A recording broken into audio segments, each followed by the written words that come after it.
Hello, people of the internet. This is Kaiju Noir, and welcome to another video game review. Thank you all for the positive comments on my first review with Gorizard on the PlayStation 4 Godzilla game. Here, once again, I have another guest with me. This time, it's the one and only Bill Worster, a.k.a. Zazubaar.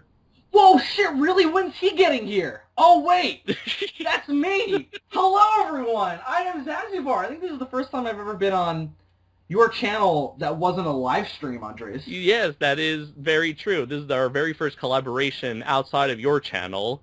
And yeah. It's kind of funny. I'm surprised it's taken us this long to do something together. I know. Well, it's like we do so much. We do a lot together. I mean, we went on a road trip to Hollywood together, bro. Yeah. We road tripped on both sides of the country. Holy shit! We should have met up in the middle and been like, "Whoa, time travel." No. But no, it's like that scene from Bill and Ted where before they go on their journey, they meet themselves from the future. Yes, like that would have been crazy. I mean, it would have been, to say that it would have been crazy is kind of an understatement because it's impossible. But you know what I mean. But yeah, no, I'm happy. I'm happy to be here. Thanks for having me on. You're welcome. And guess what we're going to talk about today, ladies and gentlemen? Well, if you haven't seen the title already, we're going to talk about Batman. Now, Bill, you like Batman, right? I enjoy me some Batman. Awesome. And so, do you like video games? I happen to enjoy some video games every now and then. And do you happen to like the third sequel in a series? Less often than the other two things, but every now and then, I like Return of the Jedi. I like The Dark Knight Rises. Kind of. Speaking of Batman things. Let's see. You like Mothra vs. Godzilla, right? That's the third sequel. Okay, I get what you mean. Oh, you don't mean the third movie in a series. No, the third sequel, yeah. Oh, okay, because I was like, wait a minute, Mothra vs. Godzilla is not the third one, dude. Well, today we're going to talk about... You're missing one of my favorite movies of all time in there. Today we're going to be talking about all those things and more with our review for Batman, Arkham Knight, what was advertised to be the final installment in the Batman Arkham series that started all the way back in 2009 with Batman Arkham Asylum. So long ago now. I feel it's crazy. That was 6 years ago. I was in high school, and now I'm a college graduate. Holy fuck. I was in 8th grade when that... I was going into freshman year of high school. I always forget the actual age difference that's between us. Because I was going into high school. Because we both have the mentality of young children.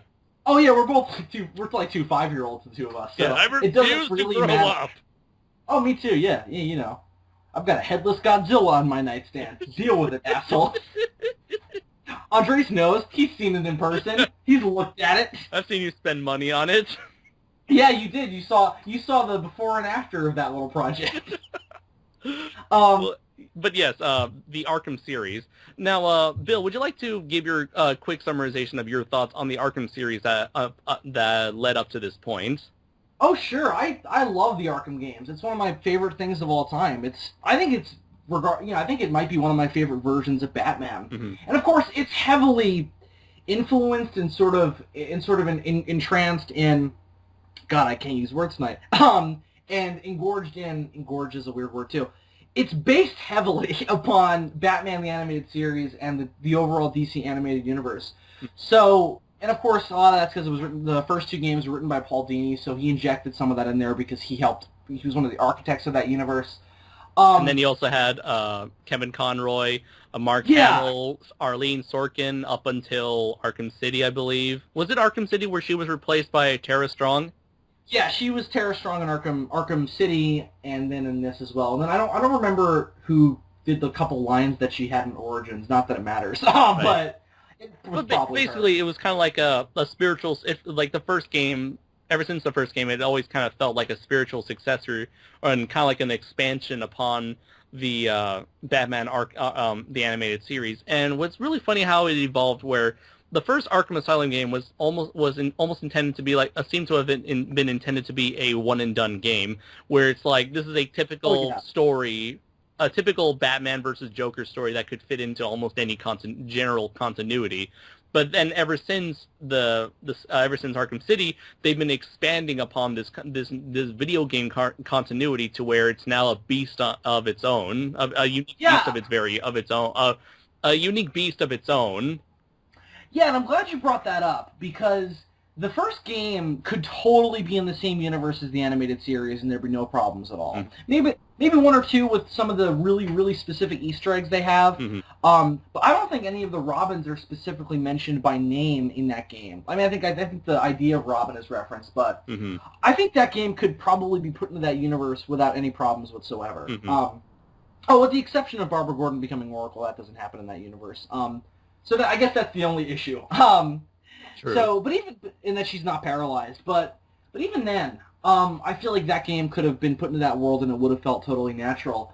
And I enjoyed that about it. I think the first Arkham Asylum was one of my favorite video games of all time. Even though I do ultimately like Arkham City more, I think it's a better game. But Arkham Asylum was just such an original thing when it came out. Like it was the first really, really good comic book movie game. Or not comic book movie, comic book based video game that also had a good story. Because I love Hulk Ultimate Destruction. I think it's a great game. Story wise, though, it doesn't even hold a candle to this. I mean, how sad is it that this was like the best Batman game we've had since the one on the NES, based on the Tim Burton movie? Yeah, but I mean, it's also just like none of them even come close to the Arkham games, though. Right. Nobody has ever been able to really take Batman and then figure out how to use his to put his mechanics into a video game without it being weird. Like even if you play those old NES Batman games, like Batman's always got these weird guns and stuff. True. Yeah. Enemies you fight always like disappear. Like this game really makes you feel like Batman, or all of them do to some extent. So basically, like the biggest strength that the Arkham series always had was its sense of immersion. Yeah, absolutely, and it borrows that from Metroid and all these other classic video game franchises, Castlevania, where it really, what it does well, and that serves its story, is that it really isolates Batman from the rest of the world and kind of puts him at odds with his villains on a one-on-one scale. And it kind of forces Batman to embrace the madness of the villains that he fights, because it's just him and them. And he's trying to prove his sanity over theirs. And I've always thought, or that he's better than them, or that he's not the same kind of deranged. But I suppose, I guess, like, as we go through each installment, it's like the villains are constantly trying to pull him closer towards, like, that dark side, trying to prove to Batman that he is just as crazy as they are. It's really a struggle between Batman and the Joker to try and drive Batman insane with different things, because he hasn't been able to do it. And the series is really about that. I'm going to say trilogy in this video because Arkham Origins does not count. Although, funny enough, a lot of stuff in Origins is acknowledged here in Arkham Knight. Absolutely, and it's weird how reliant it is playing Origins to really to get the full sense of this game's story and its world, because the Blackgate riots and a lot of the characters from Arkham Origins are brought up in this and made integral. Yeah. But I think the reason why I'm going to say it doesn't count is that this series was designed to go, okay, we introduced a very specific situation between Batman and the Joker in the first game, and then the trilogy is about exploring it and seeing the conclusion of it. And that is definitely what we have going on with this game. Where Arkham Asylum introduces the idea of, like, Joker is trying to make Batman just like him. And there's that scene with the Scarecrow toxin in the first game, where Batman is going through like a weird version of Arkham Asylum, and he's the crazy one, and the inmates run the asylum. Yeah. And that was always really interesting, and this game takes that to an absolute extreme. I don't know what you want to do, spoilers, non-spoiler? Should we start off non-spoiler, then go spoiler, or...? I suppose, like I mentioned before, before this recording, I wanted to save the story last, and just get with the basic mechanics of the game over with, the structure, the mission structure, and all that stuff. And then we'll talk about our overall thoughts on the story later, and then afterwards we'll get into a full-on spoiler section. Sounds good. Okay. So let me just answer your question more directly, though, because you asked me a question before, and I kind of danced around an answer. All right. I love the Arkham games. I think they're some of my favorite modern video games. They work on almost every level, and I think Arkham City is, again, I think it's my favorite. I think it's the best one. But Arkham Asylum is still brilliant, and then I guess we'll talk about this one in a couple of minutes. Okay. For me personally, I much like you, I'm a huge fan of the Arkham series. I love them. they're very rarely. I'm not. Even though I love video games, I love playing video games. I'm just do not spend my as much time on video games as I would like to, or as like other people would. I guess I can. You can say I would classify myself as more of like a casual gamer in that I only play whenever it's like convenient for me, as opposed to making it a full-on hobby like I do with movies or YouTube here. But yeah, funny enough, Arkham Asylum was one of the few games where it was so good, I ended up playing it on every single difficulty. And this is coming from someone who would normally play most video games on the easiest difficulty. Same here. And I just went in, I was like, bam, I was so engrossed in it. I was like, yeah, you know what? Let's go for fucking hard mode. Yeah! Yeah, well, and it's also just like, Arkham Asylum just like filled replay value, which is weird because, you know, it didn't have side missions like the sequels do. It's just a straight up narrative, and of course it's still an open world. You can still go back to Arkham Asylum whenever you want, and then poke and prod and look for Riddler trophies and stuff. But there's really no incentive to after the story is over, because you know it's over. There's nothing going on there anymore. Everybody's back in their cells and everybody's defeated. Let's see. Those were my thoughts on Arkham Asylum. With Arkham Knight, I was really blown away by just how much expansive it was in comparison to the previous installments. Everything was built upon. The stakes were higher. The number of like gadgets were increased. The universe was more expansive. Was expanded upon. And took the story, the basic story of Batman versus the Joker into a very interesting conclusion that makes you want to say, okay, so what's going to happen in a post-Joker Gotham? Yeah. And then we get to Origins, where I like the story for the most part. It definitely had a lot of faults. It was kind of felt like it felt more of the same in terms of comparing it with Arkham City. I did love the boss fights, and I will say probably Arkham Origins still has the best boss fights in the whole in the quadrilogy of Origin games. I mean, of the Arkham games. I completely agree. Yeah, I think the boss fights in Origins were where they're at. That one with Firefly was awesome. Yeah. The one with Bane was pretty good. I like both of them. I think there's two. The one initially where he's normal Bane, and then there's the end crazy Bane, which is kind of like it sets up why Bane looks so crazy muscular in this universe. Yeah. So I like that. But yeah, the boss fights in the first game are good as well, and again, I guess we'll get into it later, but kind of missed them in this one. Definitely, we'll definitely get into that. So now we have Arkham Knight, which is as I mentioned before, it was advertised as the final Arkham game. We'll get into that when we go into the spoiler section. But basically, just like every other Arkham game, it's basically the gameplay is split into like 3 different sections. You have your free roam sections where you're given a large open world to roam around in. You can just like the last game, you can just like walk, you can run, you can glide, use your grapple hook or like the back claw to zip across rooftops and whatnot. And in this case, you have the Batmobile, which I will get into very soon. And with this one, and then there's also the fighting sections. There are certain sections where the camera zooms out and you're surrounded by a large assortment of different enemies with weaknesses and different offensive and defensive capabilities. So you have to use your quick reflexes as you're jumping around in these like little fighting beat-em-up sections. And finally, there are the signature stealth missions where you hide in the shadows and you hide in the shadows away from armed henchmen.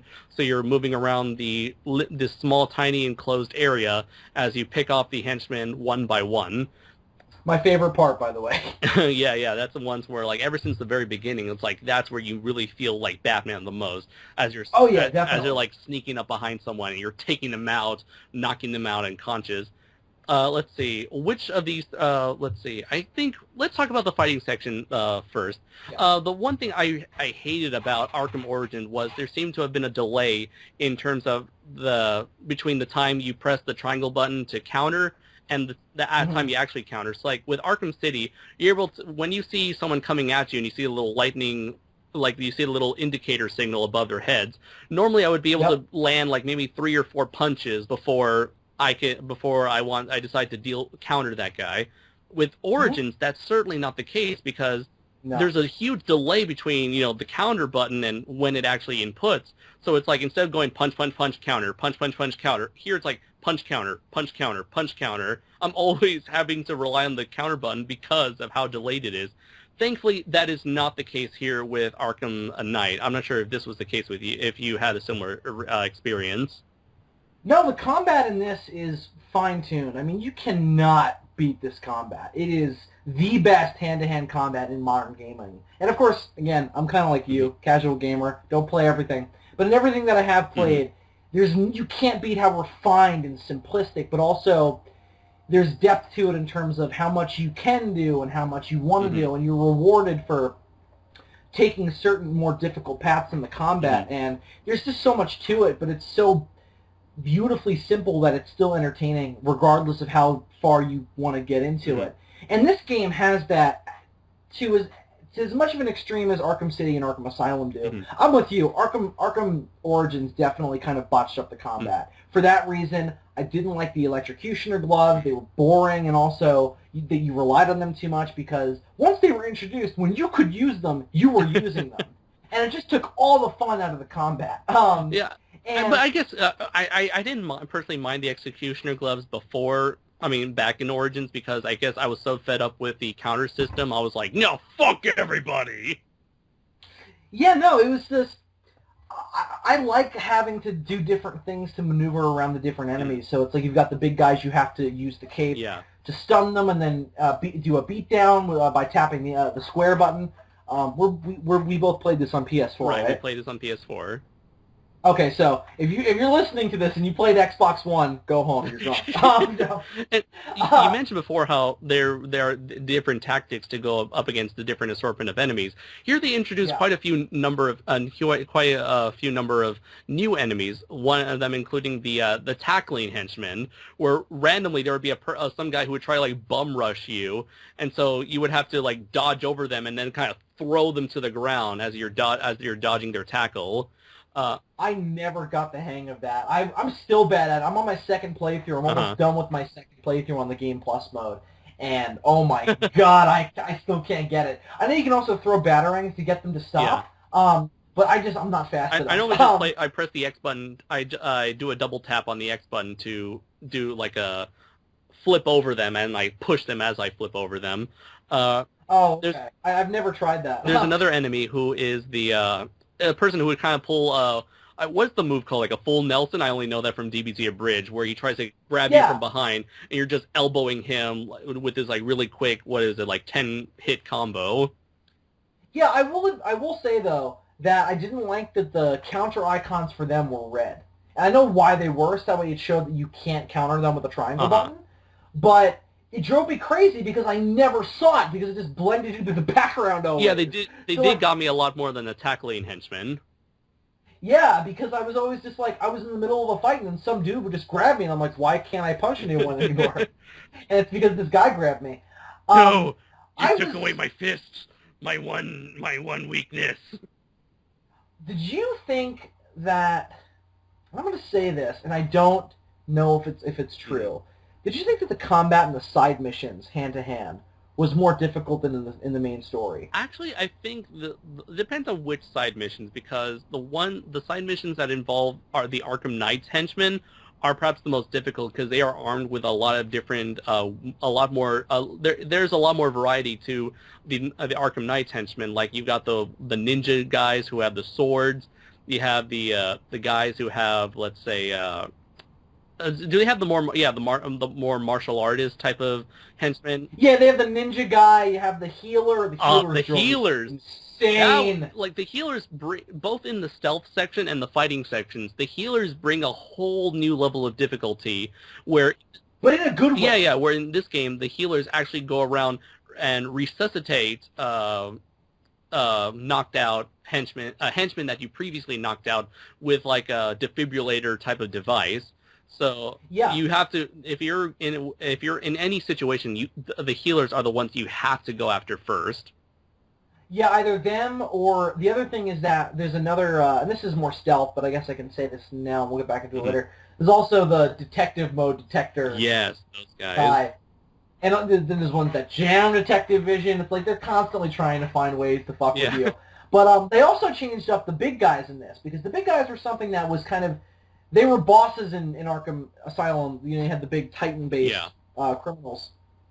And you had to do the beatdown on them. But then in Arkham City, excuse me, they introduced the, what was his name? The big Russian, Mr. Mr. Hammer? Yeah, he had a weird Russian name, though. He was a big guy with one arm. And he had a twin. They were conjoined twins who were separated. One worked for the Joker, one worked for the Penguin. Yep, and you had to do the beatdown on them. And then in this, it's just this guys all over the joint you have to do the beatdown on. They have these big, like, weird metal suits that you have to do the beatdown on. And the Penguin's got guys, too, who also have that.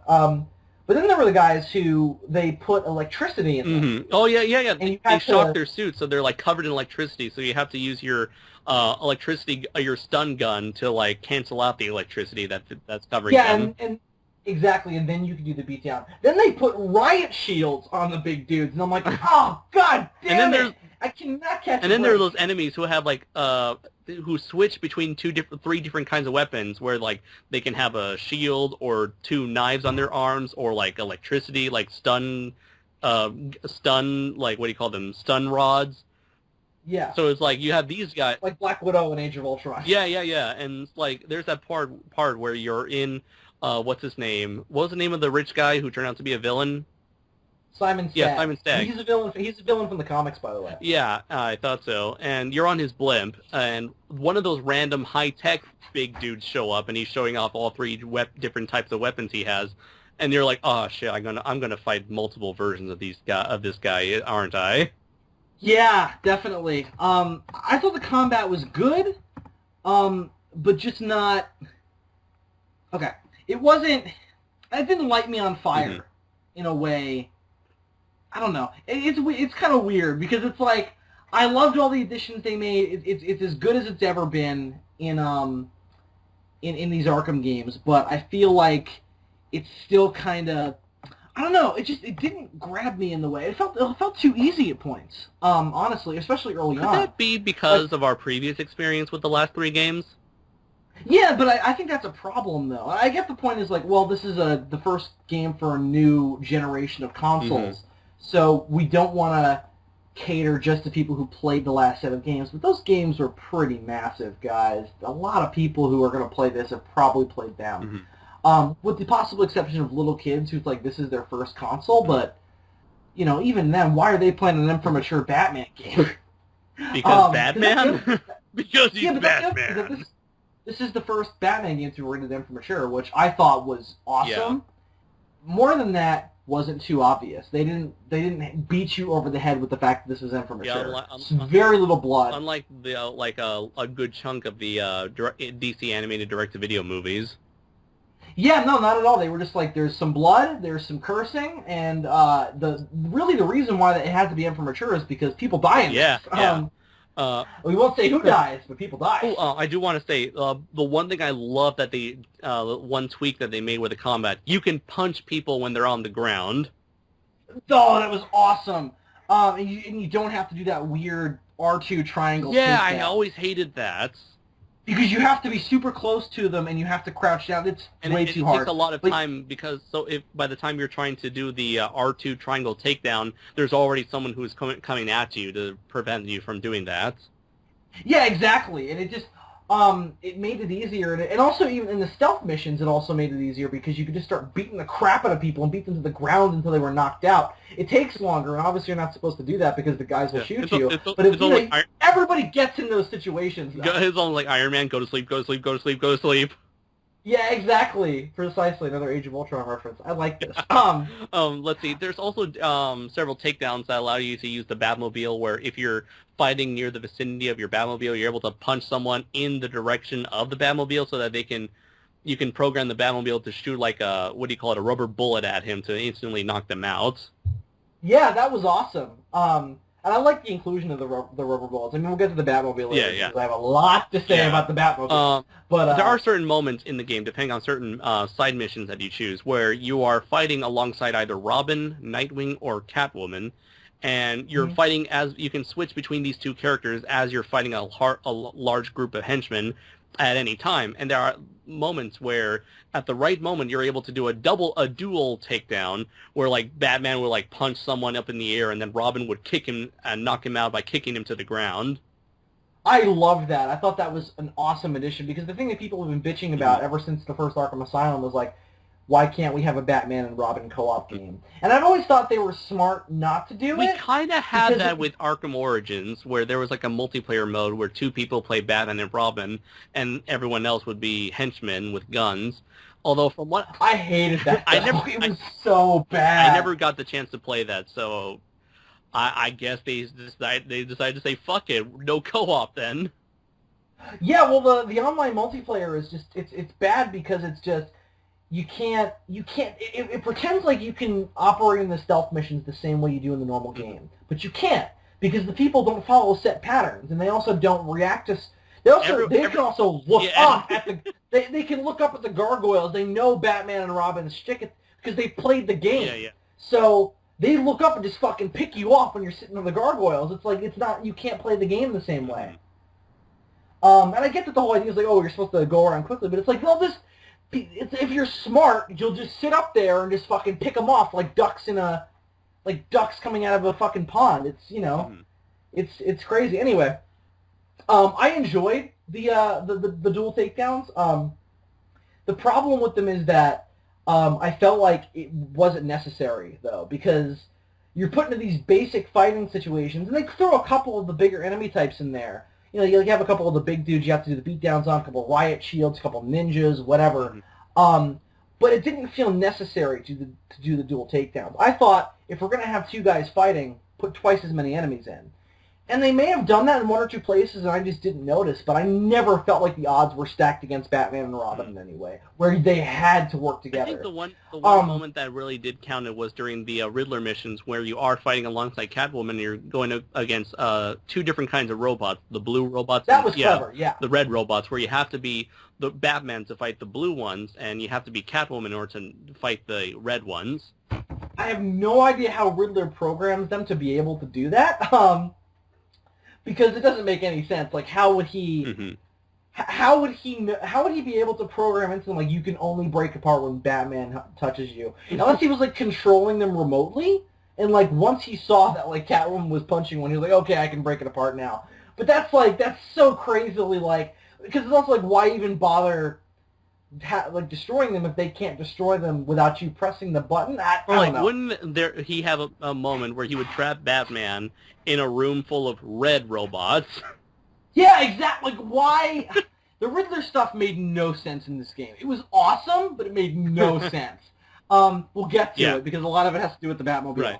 But I just thought that the problem with the combat missions where you were playing with Batman, Robin, or Catwoman, with Catwoman's exception because there was a reason for that, it just didn't feel necessary. It felt almost like a hindrance, because I didn't want to play as them, because they didn't really feel... They didn't feel as fast and powerful as Batman did. And of course, they had less advanced suits than he does in this game. Because Batman's suit's like a crazy, like super insane high-tech bat suit where it's got like liquid in the middle of it, so that way Bruce can move really fluidly, which was awesome. I fucking love that bat suit. But I felt like it was a downgrade when you would switch to those characters. But you can switch right back to Batman, though, so it's like, why even bother? The fun of playing as them was kind of lost on me. But, two more things. One, I like the Goliath boss fight, though, because it's one of the only boss fights in the game, and I liked it. And also, and it wasn't even really a boss fight, because he's just a big dude with other dudes around him. He had to fight him in a different way. But I like that different way was Batman and Robin have to attack him together. Right. After he's been stunned. I'm like, that's great. Perfect. I just find it absurdly funny how Batman and Robin are just like putting in like 20, 30 hits on his abs alone. Yeah, like, what is up with that dude? Because it's bizarre, because it's like, they can't fight him one-on-one because he'll just kill them. But Batman and Robin can both lift him over their shoulders? What?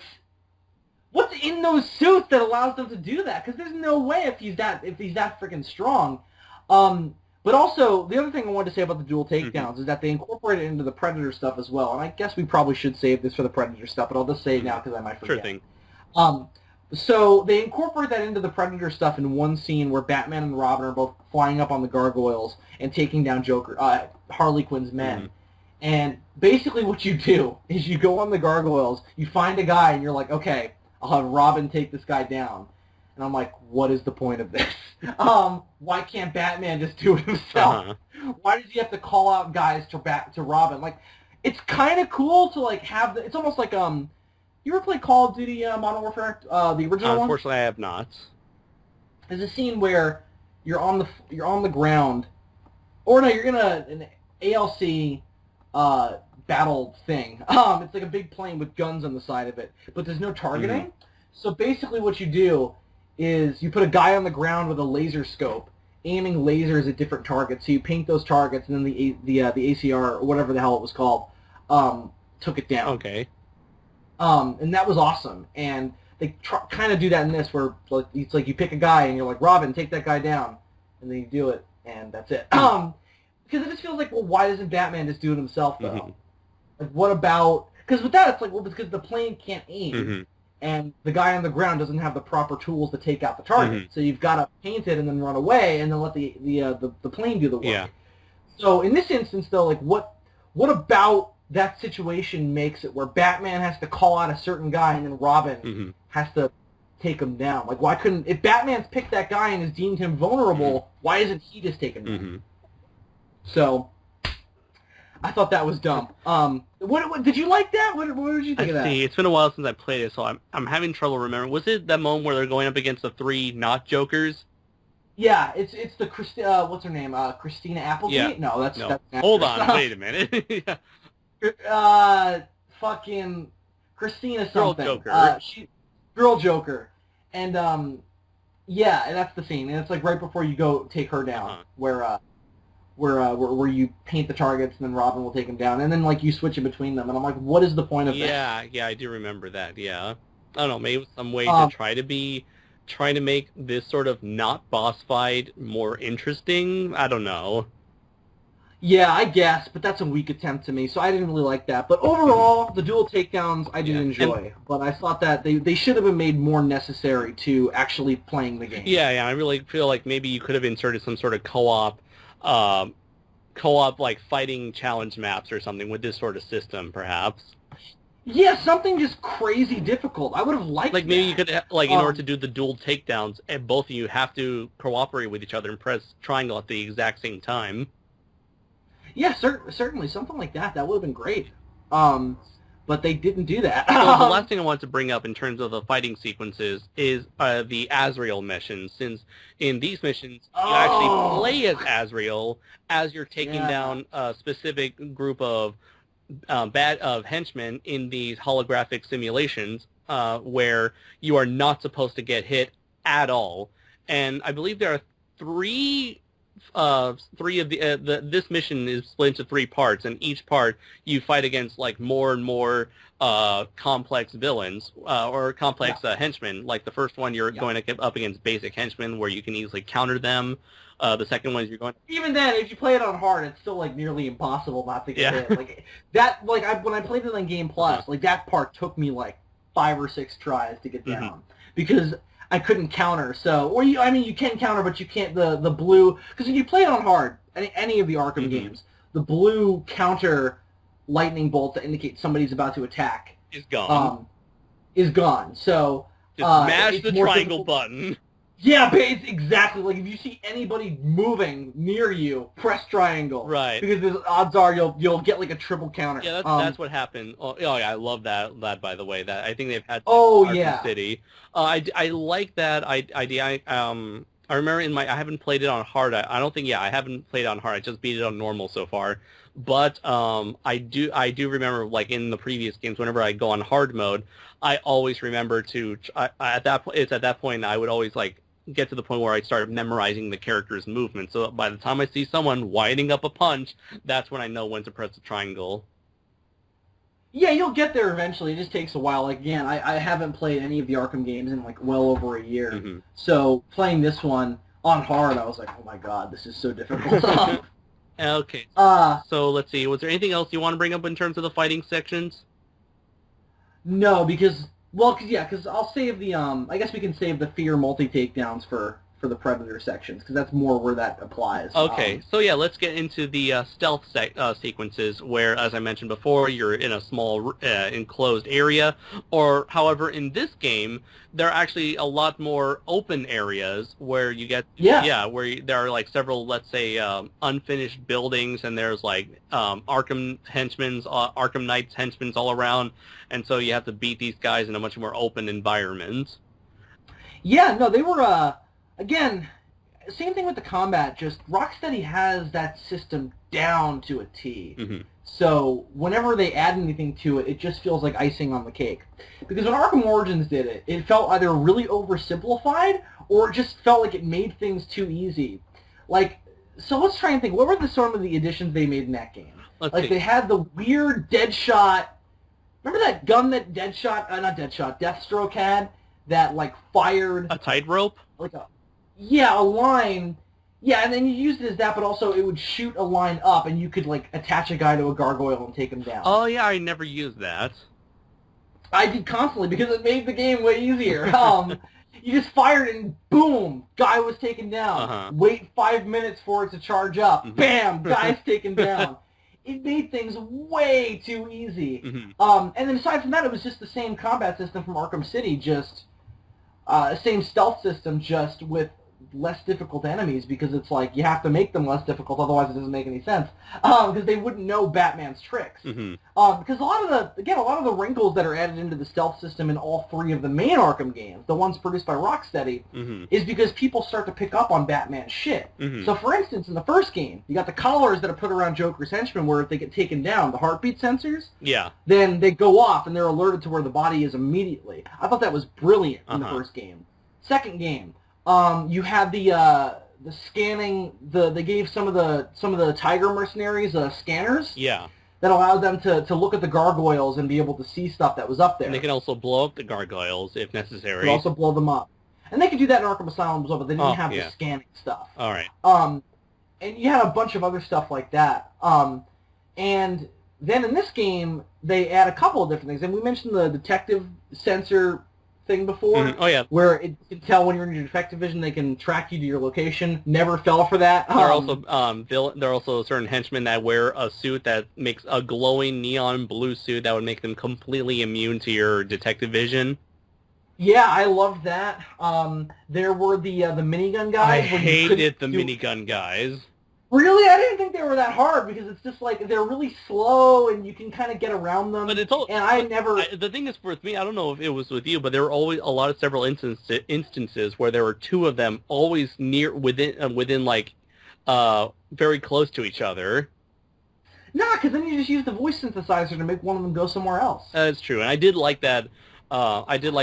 Gadget where you are able to mimic the henchman's leader and give them very basic directions, like, you go check out this grate, or check out this box full of weapons, and you're able to set up a bomb or set up electricity in these, set up traps basically, and have instruct these henchmen to walk up to these traps and knock themselves out basically. Yeah, I loved that. I thought that was brilliant. And it's, again, a very Batman thing to do, to turn your enemy's weaknesses against you. Because it also gave him a leg up in the stealth missions. Because my problems with these games, and it still applies for Arkham Knight, is that the bad guys, the villains, just don't learn from their mistakes. Like, they should know Batman's MO by now. Like, if there's gargoyles, blow them up the second you go in that room. Well, funny enough, there seems to be that's the thing. There seems to be a much less. There are not as many gargoyles in this game during the stealth sequences as there have been in previous games. Also, yeah, and usually they're not gargoyles. They're usually like a raptor or something. Yeah, or yeah. Also, like a beam. Also, I noticed that, like, the moment they notice that Batman is using the grates to knock people out, they actually, like, set all of these grates ablaze. Yeah, that was good. I thought that was great. I think it's better in this game, but in the other ones, it's just like, why don't they know? They should know. Those like don't spread apart. Just stay together. Oh no, because in this game, Yeah. Because in this game, you can do fear multi-takedowns and you can just take them all down in one go. By the way, Yeah, I fucking loved that. I love the fear multi-takedown. So brilliant because it's just like, A, it's explained why he can only do it now. Because the new suit is fast enough where he can dodge gunfire quickly enough to take down multiple guys. Mm-hmm. 2, it fits in thematically with the game because the game's all about fear. And all about facing your fears and about whether or not your fears are validated. Mm-hmm. Yes, you listening, your fears. It's got weirdly meta with your audience. I'm sorry, Andres. It's all right. But I don't know how many of my audience basically I have because of you, but I don't know. Well, I'm just saying because it's like, what if the game got weirdly meta where Batman just looked at the camera and was just like, yeah, you should be scared. That's exactly how that would go. Because that's how Batman talks. You're like, you think you've been controlling me this entire time? No, I only made you think that you're controlling me. Why? Because I'm Batman. And then Batman just leaps out of the screen and just beats the crap out of you. And it's like, how did this happen, Batman? Why are you doing this to me? Because I'm Batman. Because I need to punch the insanity out of you. Oh yeah, we talked about that on SOS. I'm gonna beat the crazy out of you. Yeah, we're back. I need to punch your teeth out, Joker, to stop your madness. I stop evil by punching it. I punch the evil out of people. That's my favorite part of the Batman mythology. Yeah, I love the fear multi-takedowns, and I love how the new suit allowed him to do that. Because again, it made sense why he can do it now, why he couldn't do it in the other games. I love that. You can also do silent takedowns off of the beams now. You could never do that before, really. You grapple down to the guy and you like take him out, and then you grapple right back up. Uh-huh. Oh yeah, I thought that was great. That is very true. Yeah, I do remember those. I really enjoyed those. So kind of like the. Oh, is there anything else from the stealth sequences that you have left, or anything you want to bring up? I mean, it's my favorite part of these games, and I always find them super entertaining and super fun, and the challenge in them is always the most rewarding when it's finally finished, because, I mean, the combat sections have that too, where, you know, they're challenging, and then you feel like you've really accomplished something once it's done, but a lot of that is just because I'm so bad at the combat, and I can get good when I really want to, but, you know, I'm just not good when there's a bunch of different enemies. Like, I die a lot, and I take a lot of health away, and I make a lot of mistakes where it's like, I know I shouldn't do this, but there's nothing else I can conceivably do, and I'm just not intelligent enough to, like, do different button combinations. So, I always find the stealth sections just super rewarding, where it's like, I found different creative ways to take all these guys out. I either didn't get shot, or I never got shot, or people saw me, but I always got away. I always just have tons of fun with those. And again, you were right before. It's the part that always makes you feel the most like Batman. So. And just like the fighting sequences, it's like, overall, it's incredibly familiar to anyone who has played any of the previous installments in this Arkham series, but there's enough in there to make it feel a lot more challenging and really, like, amps up the difficulty and challenge. Yeah, exactly. And one more thing I wanted to say about that is that I love the Two-Face side missions, because you do the added bonus, because it gives you these two different sides of the Predator missions, where it's the fun, fast takedowns where nobody knows what's going on. Because the alarm bell is ringing, because in these missions, Two-Face is going around robbing different banks. Yeah, I thought that was brilliant. I really enjoyed that, where it's like you have to stop them before they take a certain amount of money, and if you don't, well, then you're screwed, and so that way they turn the alarms off, and they'll stay with you, and you can take them all down and take your sweet-ass time. I really enjoyed that. It added an extra layer of tension where it's like, am I going to get this amount of people knocked out before they steal all the money? I thought that was great. I really, really liked that. And then on top of that, also, they started including the villains in the stealth missions, where Yeah. you can take out Two-Face. It was kind of weird because... It felt a bit anticlimactic. Yeah, it's like it's a piss-poor excuse for a boss fight, but at least that's... That part with Two-Face, the last Two-Face part with the stealth is really hard. Because there's a guy that's jamming your detective vision. There's also a detective vision sensor. So even if you turn it on to try and find out where the guys are with the detective vision jammers, people are like, I'm getting a signal. It's like, God damn it, I don't know where they are. It just reminds me of like the funniest moments I've had with the stealth missions and that is whenever I hack an escalator, and if there's like one or more henchmen that's standing on the escalator, I would activate the escalator, jam the escalator so that it starts moving and they start tumbling to the ground. Oh, I never knew you could do that. That's awesome. I have to try that. Yeah. Try doing that with Two-Face. It'd be like Two-Face, he's in like Arkham Asylum, like how'd he get you? I fell down an escalator. I fell down some stairs. Yeah, I like that. They also include the Arkham Knight. Once his identity is revealed in the boss fight, that was hard. Yeah, because he has the same abilities as Batman, so you're like, oh, okay, he can use the gargoyles now. But again, the other thing is, also, he should start picking up on Batman shit. He claims that he's picked up on his shit. Like, we'll get into his character when we get to the story. But the last thing I wanted to talk about before we get to the story is one of the biggest additions to the game, a game that is so focused on a gameplay mechanic that is so focused on that the thing itself is featured right on the box art itself, and that is the Batmobile. Now we've had... Oh, I thought we were going to talk about the guys on the side of the road who are wearing Scarecrow masks, but okay. No, I'm kidding. That was the big selling point. People are going to be wearing weird masks.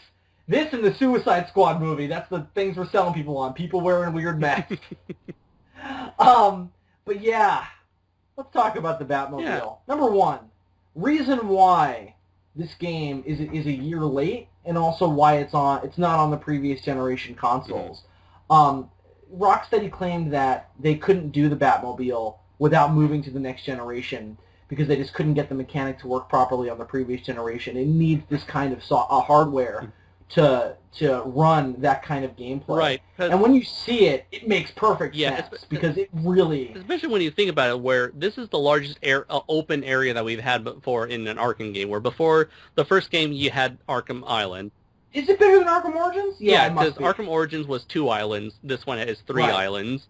And all this shit is rendered like from the get-go. It's not like once you go from one island to the next island, there's like a loading screen. No, there's none of that shit. It's like no, there's no pop-in whatsoever. Yeah, no pop-in. Yeah, you're right. Like, can you imagine back in like the days of like the N64, where whenever there's an open area, they can see there's like this little foggy area in the distance that's attempting to hide the not render any of the background that isn't rendered. Yet here, all of this entire area is beautifully rendered. Everything is running at a very smooth 60 frames per second, and on top of that, you've got this extremely fast Batmobile that is able to drive quickly to all these different locations and have this entire game run smooth as it is quite an incredible accomplishment.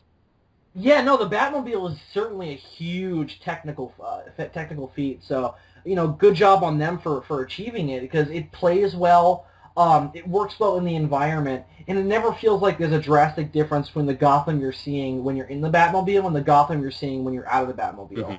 Mm-hmm. It still feels as well defined and it looks as detailed as the world that we saw in Arkham Asylum, which was just that small little island and that small little, just the asylum itself. Mm-hmm. Whereas this game, it's the entire city. And you can zoom through it with this fucking enormous fucking tank of a car and just break through a whole bunch of it. And then you could also just stealth around it and fly over it and take in every little detail. It's incredibly impressive. And again, it looks and plays really well. It runs well. No problems whatsoever. Except... it's relied on too much. They shove that fucking car down your throat. I mean, dude, at a certain point I was like, can I please get out of this fucking car? Like, I don't play a Batman game to like race around and blow stuff up. Like that's not what Batman's about. Batman's about the man versus the evil forces. It's about getting on the ground and getting your hands dirty and getting up close. No, it isn't. It's about blowing up mindless drones over and over again. Also, with the fucking drones, why doesn't the Arkham Knight or Scarecrow put people in the drones so Batman can't blow them up? Right, because that's his excuse that these are unmanned drones, and these drones they're basically tanks with AI systems, and you're basically... Well, no, there's no AI. They're being controlled by a guy. Okay, thank you. Yeah, they're these... It's not. There's no Skynet shit going on here. So you're going to... I'm really surprised they were able to pull this off in the first place. You have stealth missions for a fucking tank car. I liked. Yeah, I liked it too. Yeah, when we first started doing, there are two different specific missions.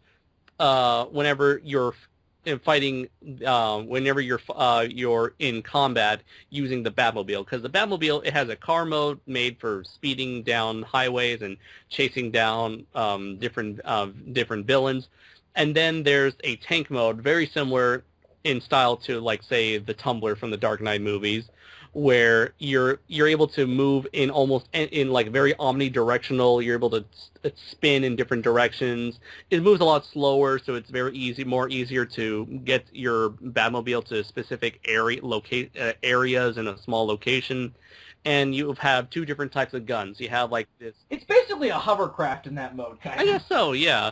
So you have two different type of weapons. You have one where you're shooting like kind of like a little rocket launcher, and the other one that you use to shoot like I guess is like a mini machine gun. The mini machine gun does jack shit against the drones, except you can use them to blow up any rockets that they shoot at you.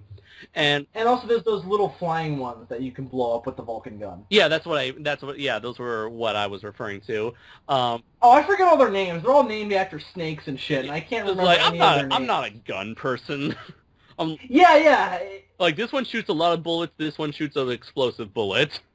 Yeah, exactly. It's so the tank combat. Would you say it's as well defined and as beautifully simple and entertaining, but as deep as you want it to be, as the hand-to-hand combat? I think that it is. Not as deep, but simple and easy to get around. It's like, it's easy to learn, and it's easy to learn, somewhat difficult to master, but... It's really hard to master, and that's what I like so much about it. But the thing is, when in these Batmobile combat situations, I highly recommend you get the upgrades, because just like the last games, the previous installments of the Arkham series, once you beat up enough bad guys, you gain experience points, and with those experience points, you level up, and you gain points, and you can spend those points on upgrades, either on Batman, his gadgets, or the Batmobile itself. There's an important upgrade that's essential for beating these drone fights, and that is the ability to do a quick boost, so you can move yourself to the side, and you can do 2 boosts, I believe. So you can push yourself to the side twice in order to get out of the way of an oncoming projectile attack. Yeah, because the Batmobile moves too slow to get out of the way normally, so you have to press X and do a little boost. I forgot that was an upgrade. I thought that was just part of the basic combat, because I got that first, too. So when I started using it, I didn't realize, like, oh, you mean there are some people who can't use this? And just like Batman, you also have to upgrade the health bar for your Batmobile. That's something that's me. Whenever, like, any game that allows you to upgrade your character, health is usually like the one thing I go after, health or armor. Yeah, for me, it's Batman. I need ballistic, combat, and the Batmobile armor. I need to upgrade that fully first, then we'll worry about the other shit, because that's more important. Because I need to have a fighting chance before I can start getting creative with what I'm using. But that's why I think the Batmobile fighting is as good as the hand-to-hand stuff. I don't enjoy it as much, because I just think the Batmobile is just fucking shoved down your throat. It's a lot more simple than the combat and stealth sequences, and therefore I believe that's what leads it to get more monotonous as it's used over and over again. Yeah, and they just make you use it too much, and it's also really clunky, and you don't feel like you're playing a Batman game. You know, it's like I was living for the parts of like, okay, I'll get to this Batmobile section, and then I won't have to be in the Batmobile anymore. And the thing is, the Batmobile is used for everything. Like, there are those sequences where you have, there are story sequences where you go up against drones. There are those, like, there's a side mission that involves you going all over Gotham to get rid of these bombs that are implanted in the ground, but in order to get rid of them, there are drone sequences. They just like it's also funny how you're traveling all over Gotham. You don't see any of these drones, yet the moment you decide to stop and look at this bomb, suddenly like 25 drones are after you. Like, where the fuck did you all come from? It's also weird because after the game is over, and I guess that this is again story stuff, but because after the game is over, you can still do the side missions, so they kind of have to explain like, you know, how exactly there are still enemies even though Batman's defeated the main villain. Yeah, they bring back another villain. Should we reveal who that second villain is post game? I don't even think it really matters. I mean, everybody knew Deathstroke was going to be in the game anyway. Yeah. So yeah, they bring in Deathstroke in order to head up the militia after the game is beaten. So, and we won't get into the details of that until a couple minutes later. But his boss fight is also another drone mission, a stealth that was terrible. Absolutely terrible was that mission. Yeah. There was let's see. There was a Firefly mission. They bring him back from Arkham Origins, and it also involves the Batmobile as well. It's basically 3 back-to-back chase sequences on the Batmobile, and you have to get really close to him, but there are times where he takes a sharp 90-degree turn, so you're like, you lose him, and then you're like, shit, and eventually you just pray to God that you're able to keep up to him so you can, like, throw, like, a, what do you call it, sort of like a grappling lasso hook on him. What else? I kind of wish that all of those missions would have ended with a boss fight, because they don't. There are no boss fights in this game at all. Because, again, they're all, basically, they use the Batmobile drone sequences, be it stealth-based or more combat-based, as a replacement. And like I said, with a game like Arkham City or Arkham Origins, each boss fight felt unique. And to have the Batmobile replace all of that using the same damn tactics over and over again, it pales in comparison to what came before. Yeah, and it's just, and you were right before. I do think that it's as well as designed as the combat, but it's monotonous. It's the same thing over and over again. Again, it doesn't feel like a Batman game, so it's just, it's not what you're there to do. Mm-hmm. You're not there to blow up drones. It's not a fucking, I heard Mr. Sunday Movies, who I've become a huge fan of, recently describe it as a tank simulator. And you don't play a Batman game to play a tank simulator. And I was like, that's so true. And it feels like a simulator because, again, you're fighting drones. There's no stakes involved. I mean, there's the stake of your own life, but when you're playing a Batman game, it's all about the stakes of saving the rest of the city, and I didn't feel that at all. Mm-hmm. Because of the fact that they were just drones. Yeah, the one boss fight, the one time where it actually feels like a boss fight, which also involves the Batmobile, is when you're going up against the Arkham Knight's gigantic mobile drill. Really? I disagree. I don't think that's a boss fight because, again, it's the same thing as the stealth sequences with the Batmobile and the Cobra tanks, where you have to... It's not the same thing because the Cobra tanks, you have to sneak up behind them and shoot them in the back so they just blow up, and then you have to hide. But I think it's the same because you have to wait until he's at a certain point, you shoot him, get his attention, drive through that tunnel, and then it blows up at the end. I don't think that's a boss fight because you're not fighting him. You're just kind of driving around. I don't know what I'm saying? It kind of feels like something you would see in like an action platformer game, like say a Mario game or a Crash Bandicoot game, where there are certain bosses where you're not supposed to fight them directly, but basically kind of trick them into hurting themselves, and you would have to do this several times repeatedly. In this case, I believe you had to do this like 3 or 4 times to beat the Arkham Knight.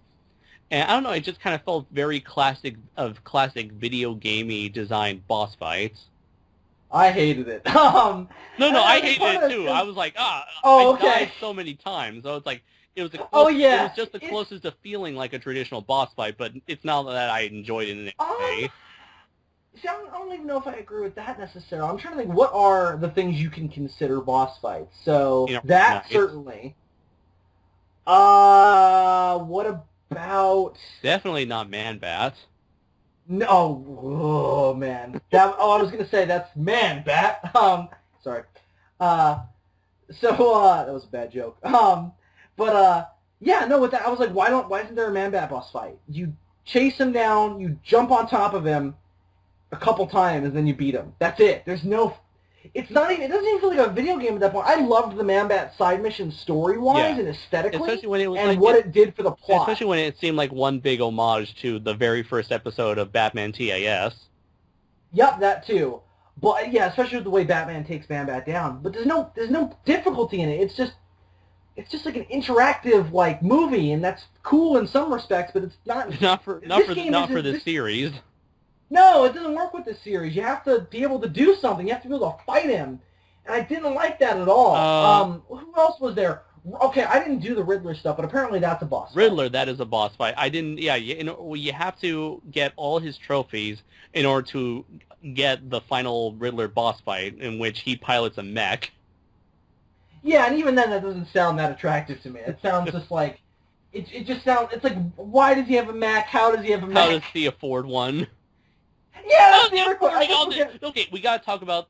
Oh, yeah, let's talk about that now, you're right. So half the Riddler challenges basically revolve around you teaming up with Selena Kyle, so you're kind of like doing this like co-op sort of thing where you're switching back and forth between these two characters to solve puzzles. But the other half of the Riddler challenges involve Riddler somehow knowing that you already have this Batmobile tank thing, and creates these obstacle courses for you to drive through, and they will be the bane of your existence.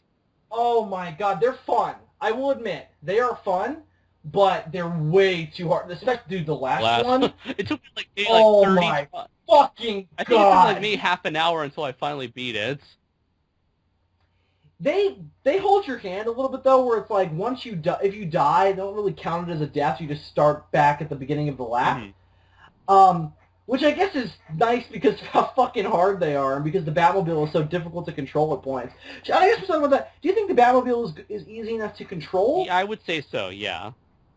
I think so too, by and large. The only thing that I think doesn't work that well is the 360-degree wall drive. Oh. When you do the boost and you can drive up and down the wall. I don't think that works so well. No. I think it's too difficult to control. Especially at the very end where you're driving against the wall for a extended amount of time. Meanwhile, you have to make quick turn, like left and right drift to the left. Left and right turns while like stuff is like trying to crush you. Because the reliance upon that is like you need to be able to at least in some extent use the brake, but you can't because you'll slide off the wall. Yeah. So if you fuck up, you have to do it perfect. If you fuck up at all, then you're fucking falling down or you're getting crushed in that particular mission. And that drove me crazy.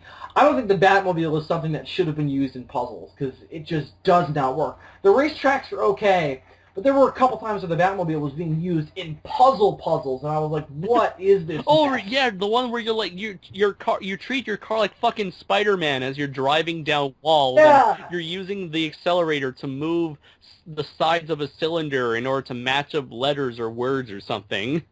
Yeah, that was not... Like, how the fuck does the Riddler know about this? Yeah, it's like, how does the Riddler know what the Batmobile is able to do? And I think at one point he, like, explains, like, oh, I've done analyses of it, and I'm like, no, you didn't. This is the first time this car has been used.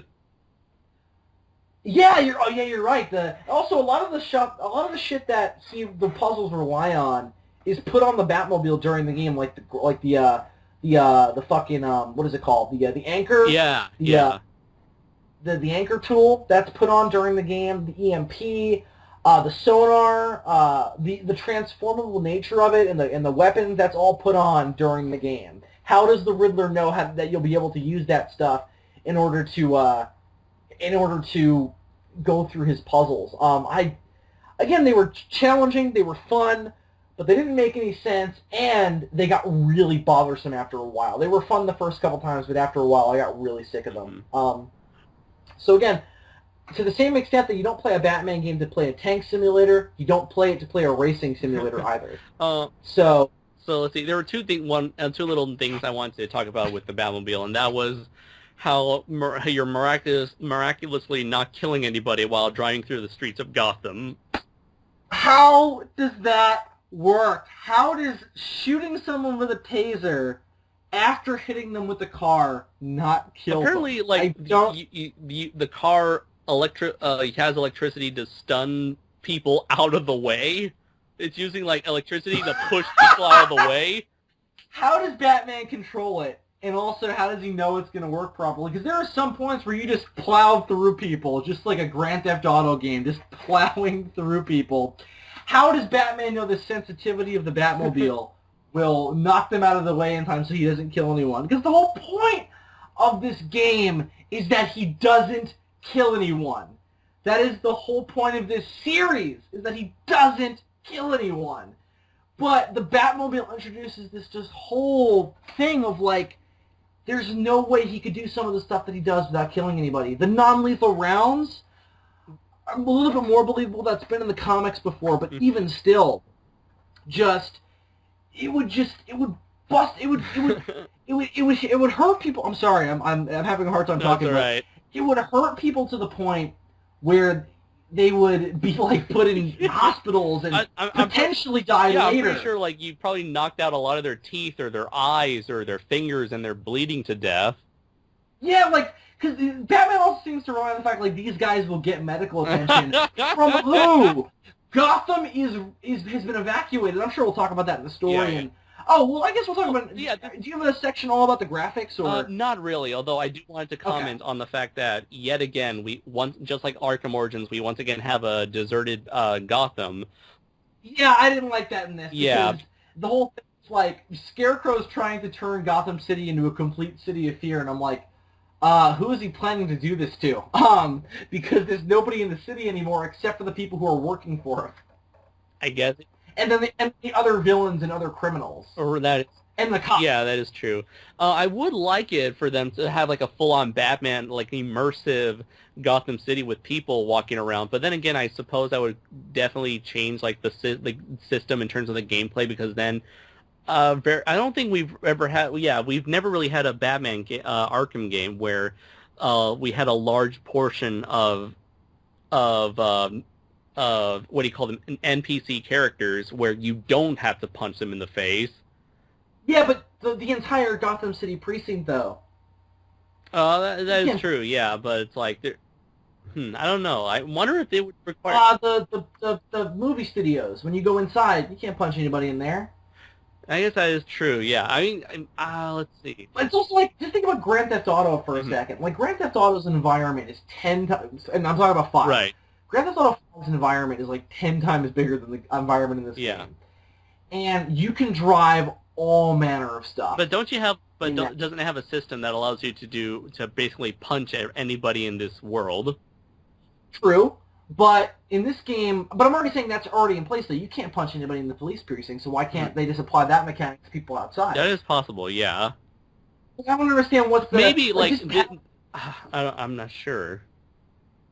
Like, it should be the same logic, where it's like, listen, there are some people... Because it's even like, when there are people just running around the street in this game, because you get in, and everybody you encounter on the street you can beat up. So I guess the question is, what's the difference between people who are innocents and people who are hostiles? Mm-hmm. But Batman should be able to tell that. And I guess the question is, okay, so the story in this game does necessitate that the city be evacuated. They would attempt to evacuate it. You make it make more sense, though, to me.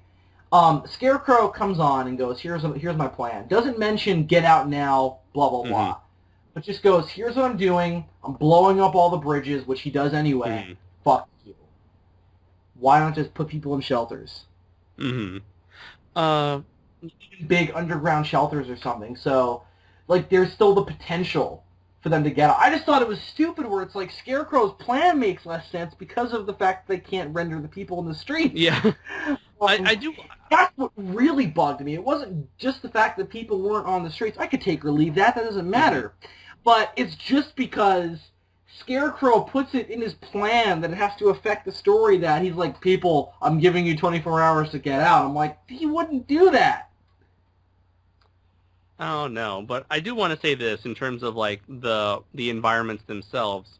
And that is, despite the fact that there's nobody around, there's no normal, non-criminal citizens of Gotham walking around in this city, it does feel a lot more lively than the Gotham City that we were in Arkham Origins. Yeah, and that was because stuff was happening in real time. Mm-hmm. Like side missions. So I guess we can talk about the side missions a little bit in terms of how they were incorporated into the gameplay. Yeah. I thought it was great that, or I guess this is more story stuff, where it's like as the narrative was going along, different side missions were put in at different times, and like it's developed sort of in real time, where it's like, okay, because in Arkham Origins and Arkham City, it kind of felt like, well, Batman's got this really specific timetable of stuff he has to do. Right. So it feels kind of weird to stop off at these side missions and take care of stuff because I'm in the middle of the main story. But in this one, they kind of give you breaks where it's like, okay, well, we got to do this, but it's going to take a while. So why don't you just go handle some side missions? I loved that. Well, I would recommend that you save a lot of these side missions till the very end, until after you beat the main campaign, because especially like for something like the boss fights, not the boss fights, the bomb disposal mission, or the get rid of the Arkham Knight's hideouts missions. They're in random locations all across Gotham City, but whenever you drive past one of these locations, the map will save this location for you. So when you come back to this mission, you can already have like several of these. You already know where to go to search for these random locations. Yeah, so it just makes it easier. The other thing is that a lot of people were saying play the side missions as they come up in this game. And I think that's true for a lot of them, but the other thing is that leaving a lot of them until after the story is over is way more interesting, because of some of the stuff that the criminals say after the main story is over and after what happens. Yeah. So I thought that was cool. But I thought the side missions were incorporated really, really well into this game. It made it more addictive to me, where it was like I wanted to do the side missions and the main story almost equally. And it felt like it was happening in one continuous world. I didn't feel that in Arkham City, and I didn't feel that in Origins. So I thought that this game mastered that. So yeah, I loved that. I forget what we were talking about prior to that. That's all right. Let's see. So I think we're basically wrapping up on gameplay. So you ready to talk about the story itself? Yeah, I'm prepped and ready. Let's analyze this thing, shall we? Okay, so basically the Joker, the Scarecrow. He dead, yeah, bro. The Joker's dead. In fact, the game starts right off the bat, just, you burning the Joker, cremating the Joker's corpse. It's like Rocksteady's way of saying, no, he's not coming back. This is it. Thank God. I was so ecstatic at that for that very reason of, like, I don't want him back, not because I don't like him, but because I want to see a Batman universe where the Joker actually dies and what the consequences are. And this game did that beautifully. Best thing about the story was exploring the relationship between Batman and the Joker after the Joker is dead. Brilliant. Nearly perfect. It was fantastic. And, and the way they incorporated Scarecrow into exploring that relationship, even though these games are about Batman and Joker's relationship, was also brilliant. The way of the fear toxin and Scarecrow's plan is very much so connected to your past experience with the Joker and the events of the last game. Brilliant. The story overall, on the other hand, disappointing to me. Yeah, it's definitely not up to the level of the Paul Dini written stories. You can definitely tell, especially when there are two main villains. Basically, you have Scarecrow, who has teamed up with the Arkham Knight, along with every other villain in Gotham City, who plan to have this gigantic raid on Gotham, with Scarecrow's ultimate plan being to break down Batman to his bare essential, to try to take away what is very close to him, and he does so by planning to kind of eradicating Gotham City, with, as Bill mentioned before, he wants to spread this gigantic cloud of fear gas so that Gotham will be uninhabitable. Yeah, basically he's like, I leave behind a dead city. By the way, John Noble as Scarecrow, awesome. Yeah. Fantastic. He was so badass. His voice is amazing. Scarecrow's never been a Batman villain that I've usually loved. I've always felt that he's kind of incompetent, and that's especially true in Arkham Asylum. He's always kind of been like a lackey or like a supporting character to a much larger villain, like in Batman Begins. Yeah, exactly. So you kind of have to have a suspension of disbelief where he seems like a completely different character in this game. Yeah. He seems way smarter, way more tactful, way scarier. And I guess that's because he's been through some stuff. Yeah, his face is fucking gone. Yeah, it's all bags now. But I felt like it sort of ignored the version that was in Arkham Asylum. It acknowledged those events and the relationship that Batman and Scarecrow have from that game, but he felt like a different character, and I was thankful for that because he was absolutely badass. I feel like that's a bit of a problem with these games, is that they sort of make the other villains incompetent when they're compared to the Joker. And I think that that's a problem, because they always feel like they have to make the Joker the smartest Batman villain, so every other villain has to look ignorant and sort of blind to Batman's shit because of the relationship he has with the Joker and because the Joker has to be his arch nemesis. And I don't think that's true. They all represent different parts of that character and different aspects of him. So you don't have to make one villain look smarter than the others. And I've always felt like these games have been guilty of that. And it becomes problematic when you can't use the Joker as a traditional villain because he's dead. So all of a sudden the other villains are made way smarter weirdly for no reason just because they can't use the Joker, but they need a threat of equal value. Right. I kind of felt like they were doing that with Scarecrow, but I was willing to buy it because of how badass he was and because of how much I liked him in this game. Now, I feel like his plan was sort of anticlimactic. Like, okay, I'm going to spread some gas, and then that's going to be it. And I'm like, well, that's always his plan. Like, what is... And I get that his goal is he's trying to prove that Batman's a failure, and he wants to make Batman suffer. But I also don't understand... They didn't make it clear enough as to why Scarecrow hated Batman so much. Because the reason is that Batman caused him to get half-eaten by Killer Croc, and then left him to die. That's the reason. That's why he's all chewed up and why Scarecrow's face is gone, because Killer Croc tried to eat him. They don't tell you that in the game. They should have, because, again, that's a major part of his motivations, and it gives him a really good reason to hate Batman. As it stands, it just seems to be because Batman's a good guy and he's a bad guy, and he wants to prove that the good guy can't win. And I get that. It's nice, it's interesting, and it's good for Batman's character, but as Scarecrow as a character, it makes him a little bit more two-dimensional than he really is. And I thought they should have explored his relationship with Batman a little bit more, rather than just using his plan to continue to explore the relationship between Batman and the Joker. I feel like they should have done both simultaneously.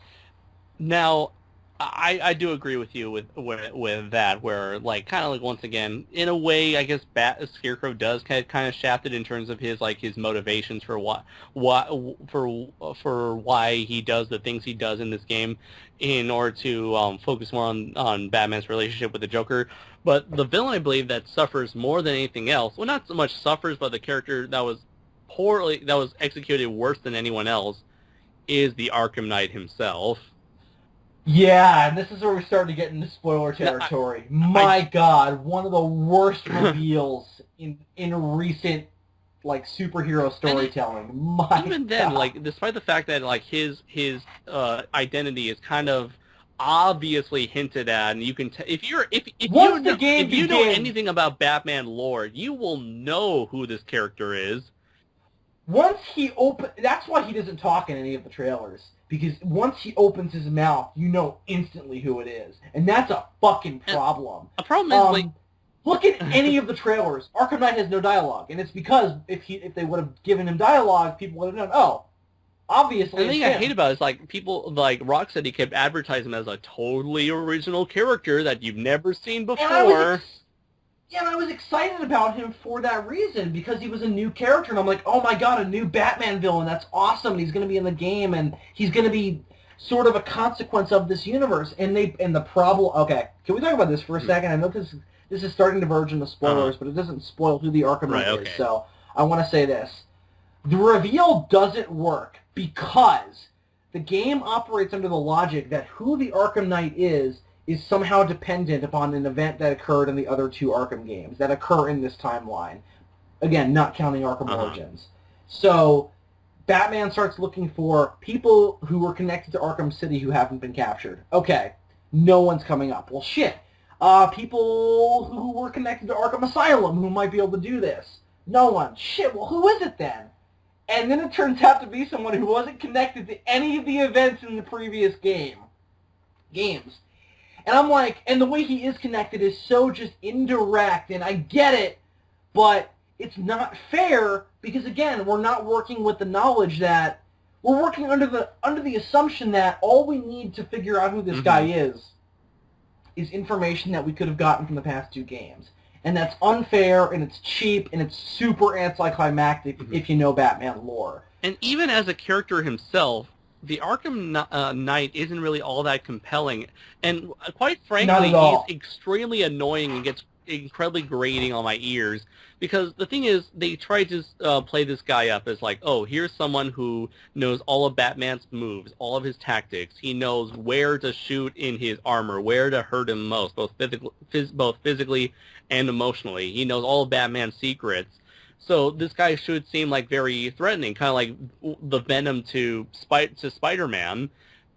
But the thing is, he becomes less and less threatening as the game goes on, where he just repeats the same basic lines of dialogue where it's like, you're going down, Batman. I'm totally better than you, Batman. You're old, Batman. Yeah, man, I'm like better than you, man. You're going down. You're old and gross, Batman. You're outdated, Batman. You're going down, Batman. You ain't got jack shit, Batman.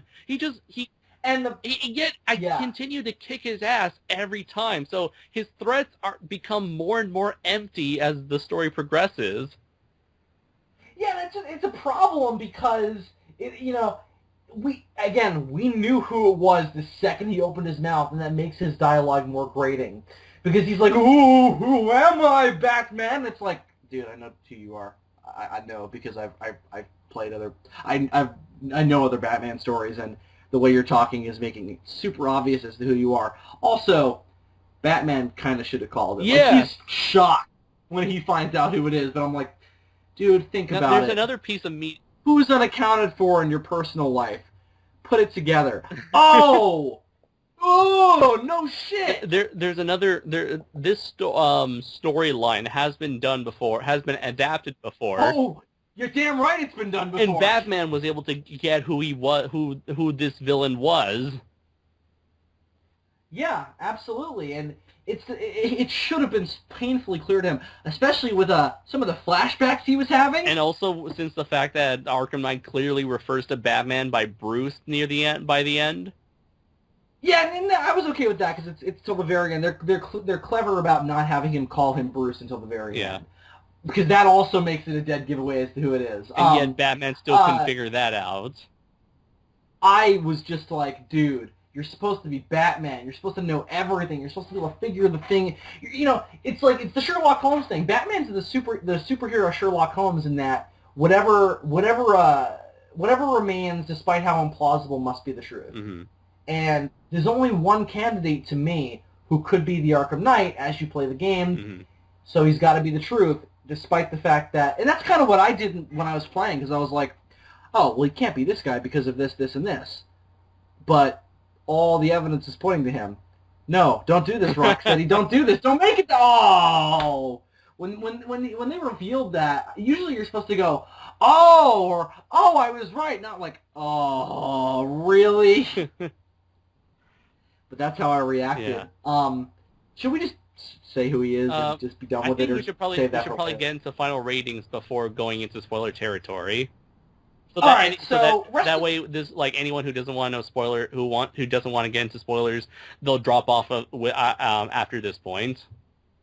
Okay, so just rest of the story. Did it work for you? Was it interesting? Did it make you want to go from cutscene to cutscene? Definitely, I would say so because, like I mentioned before, very rarely do I get the chance to play video games, and very rarely do I get so immersed into a video game. And this game and its story was able to suck me in to where I was playing the game at maybe 5 or 6 hours in stretches, where it was the time is just zooming by, and I'm just playing this game so much because I want to know what happens next. So everything involving the Arkham Knight, it was disappointing, but I was like, you know what, I can, fine, sure, I can deal with this. But I was more enticed by everything else, especially by a certain villain that we'll talk about in the spoiler section that is constantly persistent in Batman's head.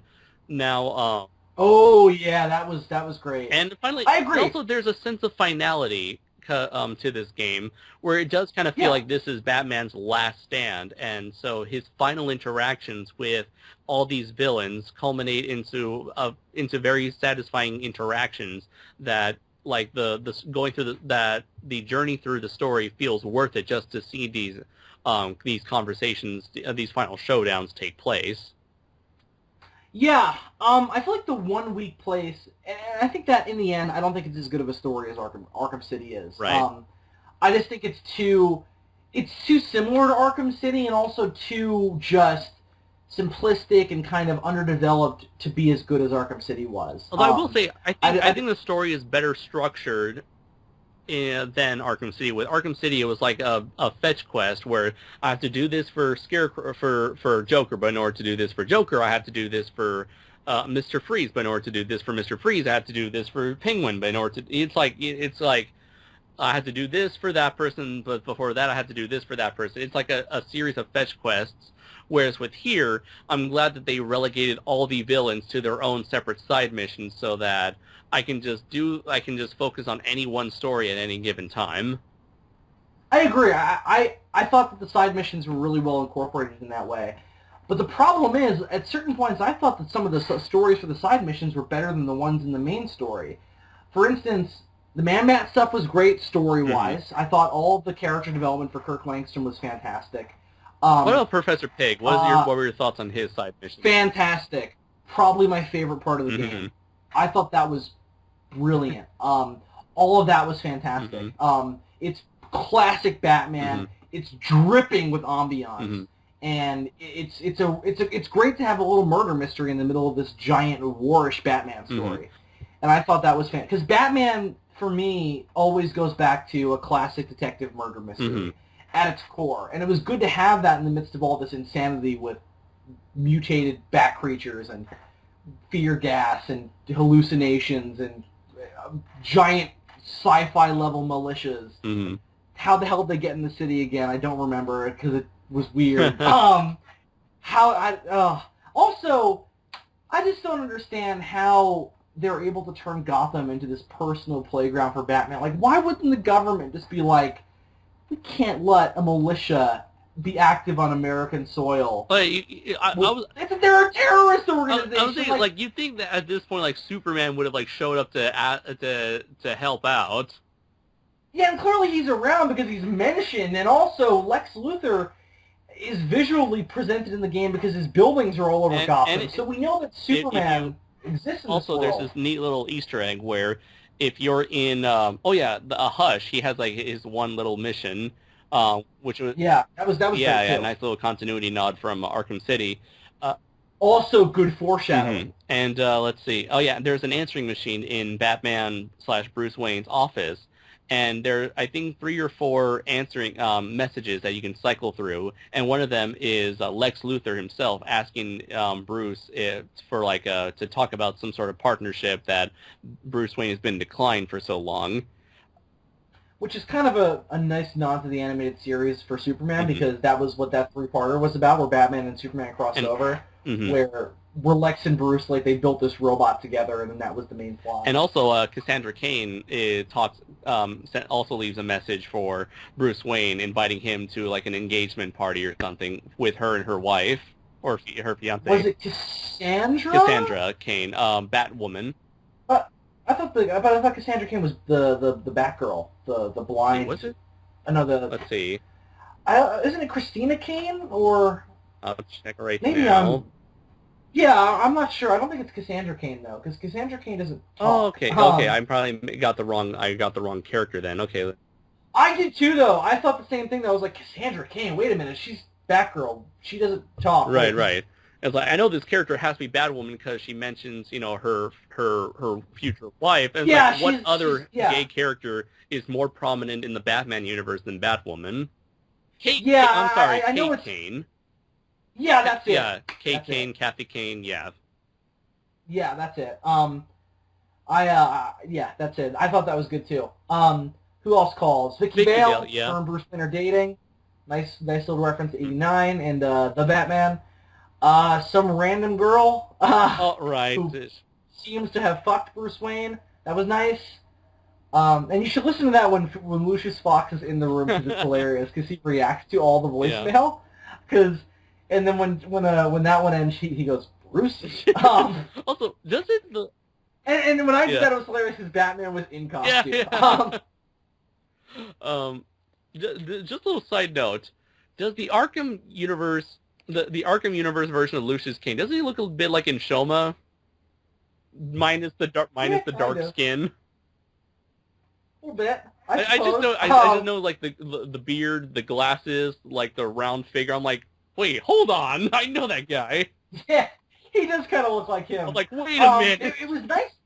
It was nice to see him have a real face role though, because he's only mentioned briefly in the other games. Yeah.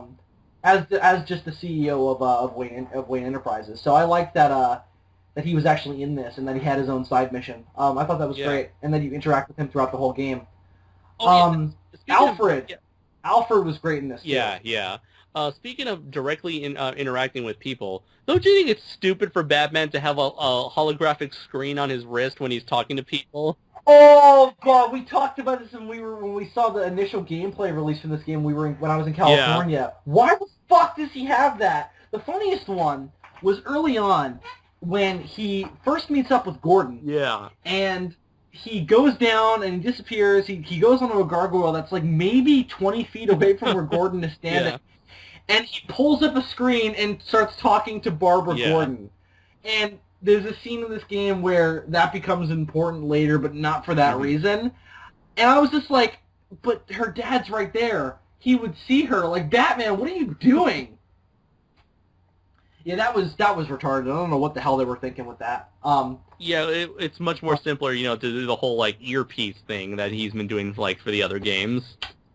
Yeah, why wouldn't he do that? Why does he have... It's a screen because I thought it would be more visually interesting, but it's like it makes less sense. They do some cool stuff with it, like there's that scene where a certain hallucination plays into that holographic screen. That was cool. But otherwise, I thought it was just really dumb. Right. Let's see. Anything else I wanted to talk about story-wise that's not spoiler-related? Overall, it's good, but not as good as the first two games. Also, the dialogue was really bad at some points. Some of Batman's lines were kind of really cheesy. And I get that he's Batman. He's supposed to be kind of cheesy at points. But there were moments where I'm like, dude, you've got to know that you sound like a dick right now. And that's something I like about the story, where it seems to berate Batman for his constant douchebaggery that's been going on since the first game. Yeah, he's just like, oh yeah, don't. Like I could do this. I can do this by myself. I don't need your help. Like, no, Batman, you can't. And the movie, those mistakes, that attitude, like, catches up to him in a big way in this game. Yeah, I like that. I like that a lot. But I just felt like some of the dialogue was really bad. All the hallucination stuff was fantastic, but and I guess I'll say that for spoilers. But and Scarecrow's dialogue was great, but some of Batman's lines and some of Alfred's lines were also not great. And Kevin Conroy and the voice cast delivered them as best as they could, but I was just like, these are some really bad This remind lines. Me. I don't know how, but every game Tara Strong plays Harley Quinn, she gets worse and worse, in my opinion. And here, she sounds like a whiny 5-year-old in this game. Yeah, I didn't like her voice at all either. Just doesn't. It sounds too much like Timmy Turner. Every time she talks, I'm like, why is Timmy Turner a woman? Yeah, I just think, like, what the fuck are you doing here? Who directed you to increase the pitch of your voice yet again for Harley Quinn? And is it just because it's not Arlene Sorkin, or should they have gotten somebody whose voice isn't as recognizable? Maybe it's part of that, but maybe another part of the way is how the character was written in the first place, where she seems to be getting less and less intelligent as each series progresses. Yeah, why is that a thing? I've never liked that about Harley Quinn. She always seems to be such a dumbass, but it's like she used to be right, a doctor. And that's one thing I'll actually give credit. I don't think we should really talk about those two. I wanted to initially talk about those two bonus stories that. I didn't play the Red Hood one. I only played it's all right. Well, I guess I just want to bring up this one aspect of Harley Quinn's character in this Arkham universe, where you actually do get to look inside her head and see. That was very interesting. Yeah. And you can see there's like a psychological battle going on between Harleen Quinzel and the Harley Quinn persona. Yeah, they really made her come off as crazy in that sequence, and I really liked that. And I just wish that we had, ever since do you remember when Arkham City came out, there was like a bonus story called Harley Quinn's Revenge?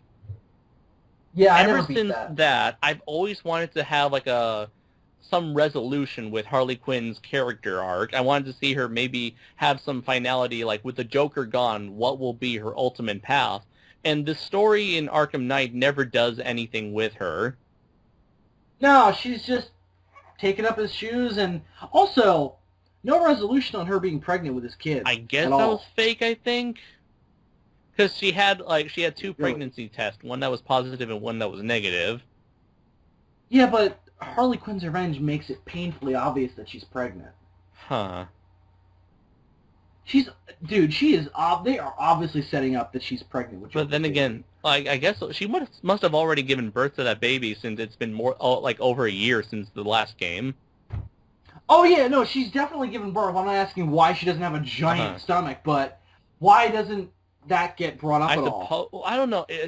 Are there any other plans for like DLC stories outside of the Batgirl one, which just came out as of the time of this recording? Yeah, but who knows if they're going to follow up on that, and if they're going to... Maybe they will, I hope they do, but not with the end... But they can't do anything with Batman after this, though, is the thing. I guess that's kind of a spoiler, but... I guess they have to do it with another character. Well, anyways, is there anything else that you would like to bring up story-wise before we give our final ratings and then go to spoilers? Okay, no. So, what are your final thoughts, then? This game, as a gameplay experience, is a masterpiece. As an overall video game, I think it's nearly perfect. It's addicting, it's fun, it's beautifully refined, it looks great, it plays great. It's an absolute masterpiece as a video game. As a narrative experience, as a guy following the story of these games, I think it's disappointing. I don't think the story stacks up to the other games.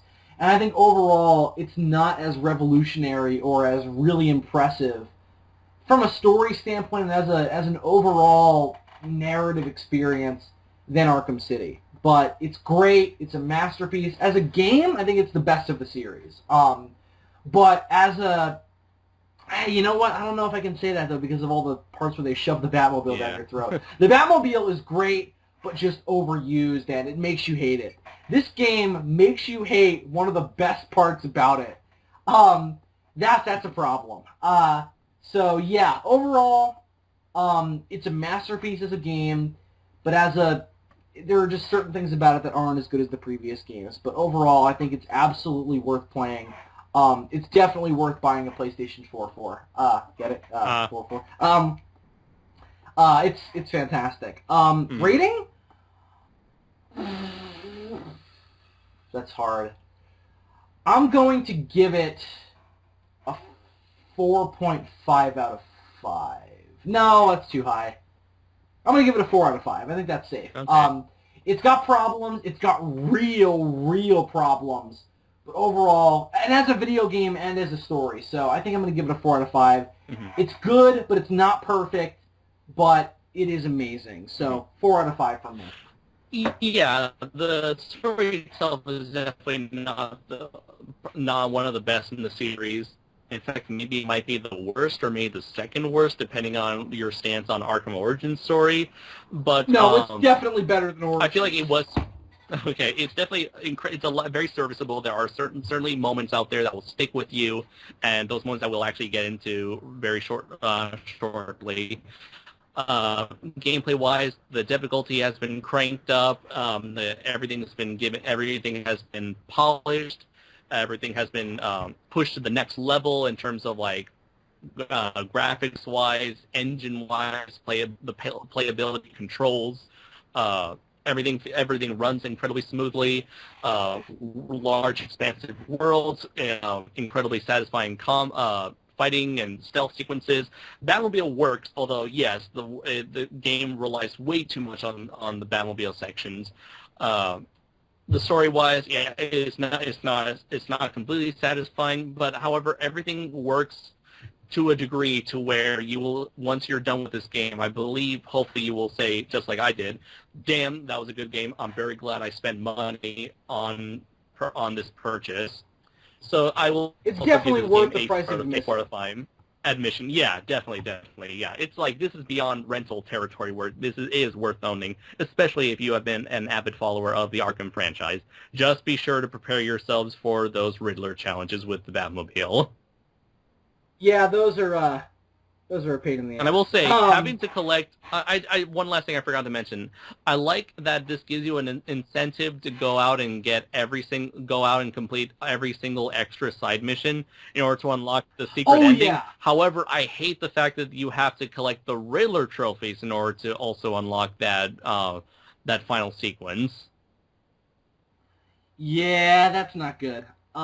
Just because I never do all the Riddler challenges, and it's not really worth it. Having watched it on YouTube, because we will talk about it. We will talk about it relative to the story.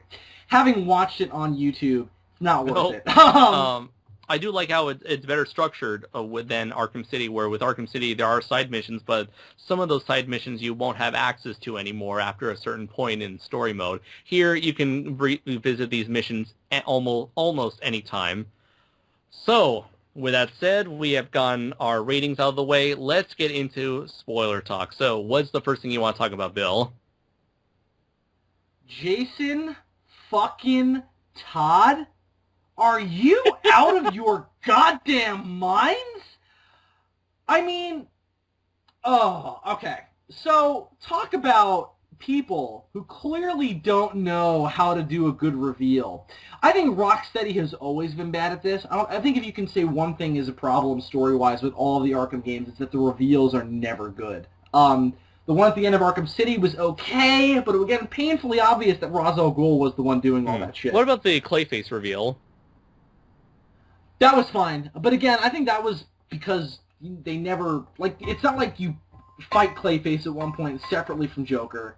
So, that was never even, seeded, though, that Joker. It's like, oh, there's more than one Joker. But with the fact that you fought Ra's al Ghul, and with the fact that Hugo Strange was like, oh, I've gotten working for someone else, it just made it too obvious. In this game, though, oh my god, how could they do this, Andres? How could they do this? They wanted to do Under the Red Hood, or Under the Hood as it was originally called, but they clearly were stuck at... They clearly shot themselves in the foot, where they had almost... I don't believe they've ever really referenced Jason Todd at all in the Arkham universe.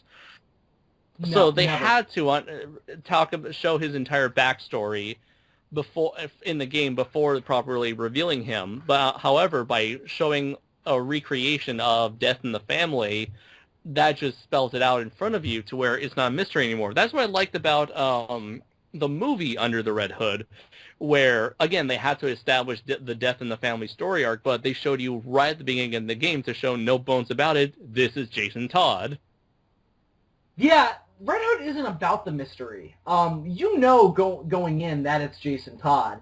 The thing is that it's about exploring Batman dealing with the fact that his protege is back and now he's a bad guy. This game, though, completely about the mystery. And that's a problem because... There is no mystery.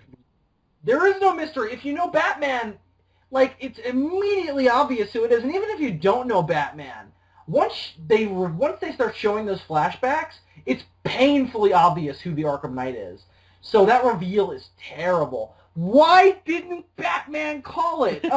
But, again, let's even separate this from the narrative for a second. From a marketing standpoint and from an Inception standpoint, this is a bad idea because it's going to piss off all of the Batman fans who play this game. People who don't know Batman, it might work okay for, but even then... Batman Jason fans Todd's are going to be the ones most likely to play this game. Yeah, okay, number one. Number two, people who have just played these games also aren't going to have any investment in who Jason Todd is and his relationship with Batman because he's never been mentioned before.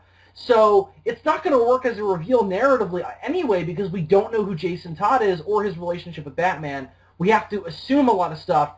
You know, us because we know these characters, but the people who are playing it probably just have to assume stuff because it's like, well, they've said this and this and this, so I guess this is the case. I guess they knew each other at one point, but you won't understand the relationship like us fans do or the game wants you to. So it's a huge problem. And also, him changing sides at the end, didn't buy it at all. Came out of nowhere. Also felt very like a Hollywood cliche for like the villain to become an anti-hero by the end and save someone only to disappear and go off into the darkness. Well, yeah, it's like he does that, and there's no fallout from it. We have no idea what he does after that. I suppose the Red Hood story arc is supposed to be like afterwards, I think. Oh, it must, because he becomes Red Hood at the end of the game. Also, why does he have a helmet underneath his Arkham Knight helmet? That was also weird, because it's like, that's another thing that pissed me off, though, because it kind of felt like them rubbing it in our faces, like, oh, didn't you know it was the Red Hood? Because it's like, he's got the Arkham Knight visor. And by the way, I love the Arkham Knight's design, which made me even angrier that he's just the Red Hood with a weird visor on him, and militia gear. Because, again, I like that. It's like a Nazi Batman outfit, and I like that. It's almost like a perversion of everything that Batman stands for. Yeah, he's a soldier, and I like that he's a mercenary, he's a killer for hire. I thought that was great. But again, and everything story-wise and thematically about the Arkham Knight does work. I think we can both agree on that. That, again, I think the problem is that they don't set up Jason Todd in the previous games, so narratively that's the only issue, is that he's not in the other games in order to build up to this reveal and build up to what this means for what these games have been getting at with Batman's character. So it's a problem on that front, but thematically they work it in pretty fucking well. All the stuff with Joker and the idea of the Arkham Knight and Jason Todd is somebody that Batman and Joker raised together, sort of, that's really interesting. And they've never really done that with it before in the comics. It's always been Joker kidnapped him and tortured him and then killed him, and then he got brought back somehow. And, you know, Jason Todd hates Batman on the principle of, you killed me, I died and it was your fault and you didn't save me. They make it a little bit more complex here, where he never actually died. Joker lied to both him and Batman, told Batman that he was dead, and told Jason that Batman had forgotten about him because he told him he was dead. So, although I don't buy, given the information we're given in this game, that Batman would have bought the Joker's bullshit that he killed Jason Todd, like, he would have wanted to see a body. You know? Wouldn't Batman at least go, oh, we have to get the body, though? Like, you would at least do that. Like, because also in most versions, I guess it must be true here, he puts up the Robin costume that Jason Todd was wearing in the display case.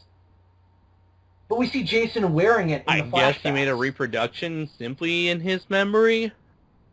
Well, and again, we don't see it in this version of the continuity, but I would have assumed that Batman would have needed to see a body. Because with the Joker's death, that's the only way he was able to buy it. Like, the fact that he had a body. You know, he walked out with the Joker's body. We saw it cremated. So the only way Batman buys death to me is if he sees a body with his own eyes. Because he doesn't trust anyone. That's part of Batman's shtick, and part of a huge theme in this game is that Batman doesn't trust anyone. So why does he believe some random video that the Joker sends and that supposedly shows him killing Jason Todd? That bugged the crap out of me. So yeah, the reveal doesn't work at all for me, but thematically I think it works pretty well, which is kind of frustrating, but whatever, what are you going to do? Yeah. Let's see, what was another thing? I want to say kind of Joker for last. So, what you thought of the whole angle with Oracle and Commissioner Gordon? I thought it was... I thought it was better initially. Once it gets to the end, it's all wrapped up way too cleanly, especially the stuff with Gordon, where Gordon, finds out that Oracle's been working for Batman. He finds out that Batman's Bruce Wayne, and he's all mad at him. And I'm like, okay, that's really interesting. Gordon's turned on Batman. And it's also a really late in Batman's career type story, so Gordon also can't just suddenly turn all the cops on Batman, because all the cops are like, no, Jim, we trust Batman. Yeah. So, also, I think he knows that if he reveals Batman's duplicity to them, they'll also go, wait a second, your daughter was working with Batman? So it'll be a problem for him as well. I just wish that Oracle actually stayed dead, because also it was pointless that reveal was pointless. Yeah, because it's like, supposedly, so Batman, he hallucinated thinking that he saw Oracle shoot herself because she thought that she herself was under the influence of the Scarecrow's fear gas. But then the Scarecrow, he seems to know exactly what Batman saw. How is that the case? Yeah, it kind of ruins part of the story, because Oracle's death is a big deal in in Scarecrow's defeating of Batman. He's all about how all who follow you will die, and Oracle's the first one to die, Jim's the next one, or at least that's the attempt, and then he tries to do it to Robin as well. But the problem is... How do you know that that's exactly what happened in Batman's mind? I guess because maybe the gun had blanks in it, and he didn't tell Batman that.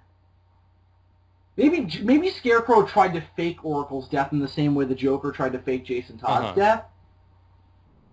I guess is the idea, but you're right. It's super. It doesn't make any sense. And it ruins that development, because again, that's a major moment in the game. That's probably the emotional climax of the game, is when Oracle dies. So the fact that it's just turned into a hallucination is really, really annoying. I think that's also, and again, we couldn't mention earlier, but I think that's another major misstep this game takes story-wise, is that a lot of the major developments turn out to be hallucinations. Thank God the ending wasn't. I was so paranoid about that. I was so worried that when they take off Batman's mask and they reveal him as Bruce Wayne to the world, that was going to be a hallucination. Thank God it wasn't, because it was really interesting to play it afterwards and see the aftermath of that. Because that has never happened in any of the Batman stuff that I'm familiar with. I don't think they've ever done his identity. And the only thing they did, it was a hallucination of Batgirls in an episode of TAS. Yeah, but that wasn't even the focal point of that, really. That was more of like, well, Batman is enemies of Gordon now. It was nice to see it focused on, like, what are the repercussions of Bruce Wayne's identity being revealed. And the repercussions are, he has to stop being Batman. Because how else would he continue if everybody knew who he was? I loved that. I thought that was great. I love the interactions he has with a lot of the people, like the villains and policemen alike. And with the policemen, it kind of like more helps solidify their bond with Batman, with Bruce Wayne, where it's like, you'll always be Batman to us. Yeah, exactly. Where it's like, oh, we know it's all an act. You're really a great guy. I loved all that. I like that the cops are still almost more trustworthy of Batman now that they know who's behind the mask. Also, I thought it's that really was funny, cool. like, listening to the people, the villains in the streets of Gotham, or one of them said, like, wow, so Batman is Bruce Wayne, huh? I gotta say, I liked it better when I didn't know who he was. It kind of takes away the fun out of it. Yeah, I like that too. I like a lot of that. And also brilliant to set this game during Halloween for that reason. Yeah. Where it's all about manufactured identities and tricks and all that stuff. That was cool. I like that. But what else? What else? In terms of that, I love the interaction between him and Two-Face. Yeah, that was great too. Where you go up to him after his identity is revealed, and he's just like, Bruce Wayne, the hell? We were friends at one time. And I also like that they play with that as well. That Harvey Dent was friends with both Bruce Wayne and Batman for different reasons. Yeah. That's really clever. I really, really like that. It's different than a lot of the comics, because in a lot of the comics, Harvey Dent hates Bruce Wayne. But in a lot, there are also other versions where he and Bruce are friends. So I enjoyed that this did both, where he was close. Because in the animated series, it's the opposite. Harvey Dent loves Bruce. He's friends with Bruce Wayne, and he doesn't like Batman. So I'm happy that they did both in this. I thought that was clever. Let's see. Penguin, also great. Would you Adam and Eve? The two people in the world I hate most of all, Bruce Wayne and Batman, are one and the same. I thought that was fantastic. Riddler, also great, where he's like, oh, you're just nothing more than a rich billionaire playing around in a silly he suit. refuses to believe that he's Bruce Wayne. That he himself would never believe that Bruce Wayne would be Batman. So he refuses it. He refuses to accept the fact that. Oh, because he didn't figure it out himself. Oh, okay, I forgot about that. You're right. What else is there? Professor Pig is like, oh, such a pretty man under that suit, Batman. I thought that was great. Did it look like Professor Pig had some sort of plastic surgery done to his face? He almost looked like, it's like when you stay in the shower for too long or in the water. He looked pruned up, like his face. Yeah, he looked like he. Yeah, like what the fuck was up with that? Did he put like a lot of saline injections into his face or something? I don't know. You didn't like that? I just want to know why he looks like that. Yeah, I guess, okay, that's fair. But I liked it because he was like, I don't know much about Professor Pig's origins in the comics. I've read him where he's the villain of stories before, but they never get into his backstory. Like, he pops up in Morrison's run when Dick Grayson was Batman. They don't get into his origin at all. He just disfigures people, and calls them beautiful. But we don't get the backstory that he's a plastic surgeon, that he's a makeup artist and a beautician, and he works at a beauty salon. That was cool. Yeah. And also very Bioshock-esque, and I think that's why I like it. Did you play Bioshock? Hmm? Did you play Bioshock? I love Bioshock. It's one of my favorite series. It reminds me of the first boss fight from that game where you fight the surgeon who's cutting people up. He's like, they're all ugly! Ugly, ugly, ugly! I thought that was great. I thought that was a cool little... I don't know if it was an intentional nod to Bioshock, but it reminded me of Bioshock, so that was definitely, cool. Now that you mentioned it. Let's see. What was your reaction to Poison Ivy's death? It was fine. I don't know if it was necessarily emotional. I thought it was weird that she was such a major player in this game as she was. But I enjoyed it. I feel like for a character as iconic as Poison Ivy, I thought that they would have expanded on her character a bit, because she seemed to be the very stereotypical, plans for the win, mankind must die. I mean, she does stick to her guns till the very end, which is admirable, that she sticks to her beliefs. She remains dedicated to what she believes in.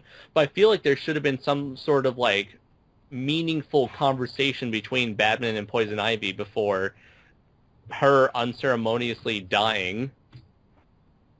I mean, they kind of have that, though. I mean, they do talk before she dies. Yeah, but it's nothing we haven't really seen before in a Batman-Poison Ivy conversation. Okay, problem with that, too.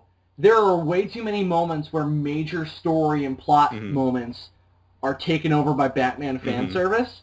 The last line Batman says to the Joker, wasn't a fan of that. I am vengeance, I am the night, I am Batman. I like that moment.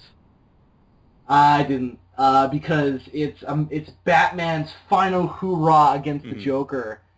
I didn't like that it was just fan service. I mean, it's a line it's a powerful line that show that the whole time Joker was trying to take over Batman's mind.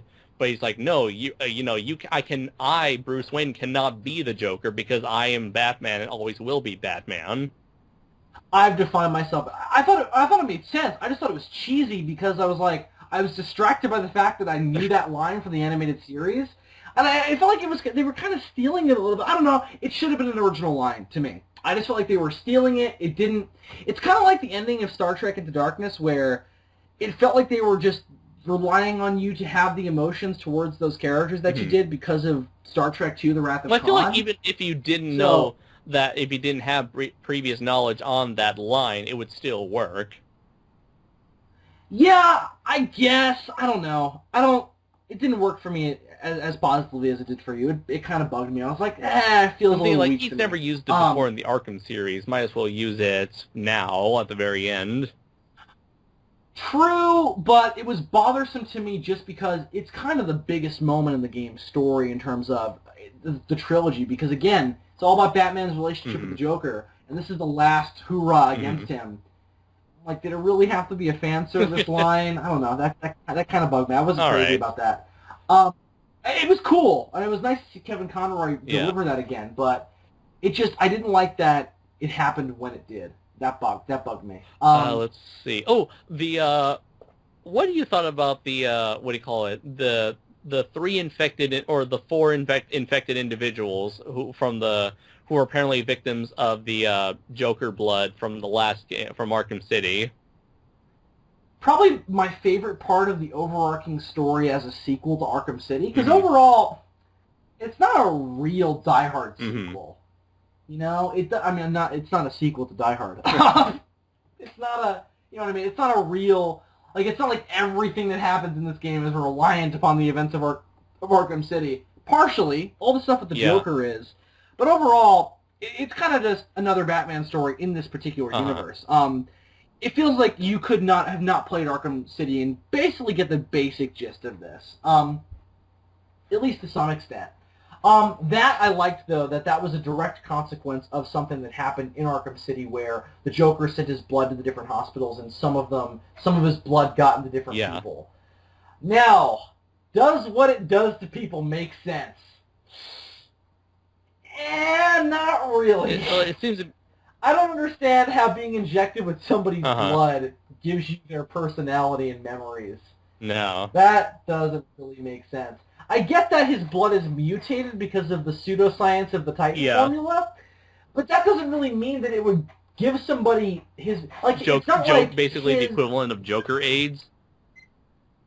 Yeah, it's kind of like the Venom symbiote, where it's almost like his blood becomes the Venom symbiote. You know what I'm saying? Like, I think it makes sense with Batman because of how well he knows the Joker. But with the other, because that's the big reveal, is that, and I thought that was probably the best reveal in the game, was that Batman was turning into the Joker. That was fantastic. Again, probably the best plot reveal in the game, and it definitely gave some added stakes and made Batman's character a little bit more ambiguous, where it's like, is he doing this, or is the Joker doing this? And him and the Joker are kind of similar. Ooh, maybe Batman's not such the clean-cut good guy after all. I liked that. I really liked that. Also, like, for this Joker hallucination, he talks, acts and acts exactly like how the Joker would.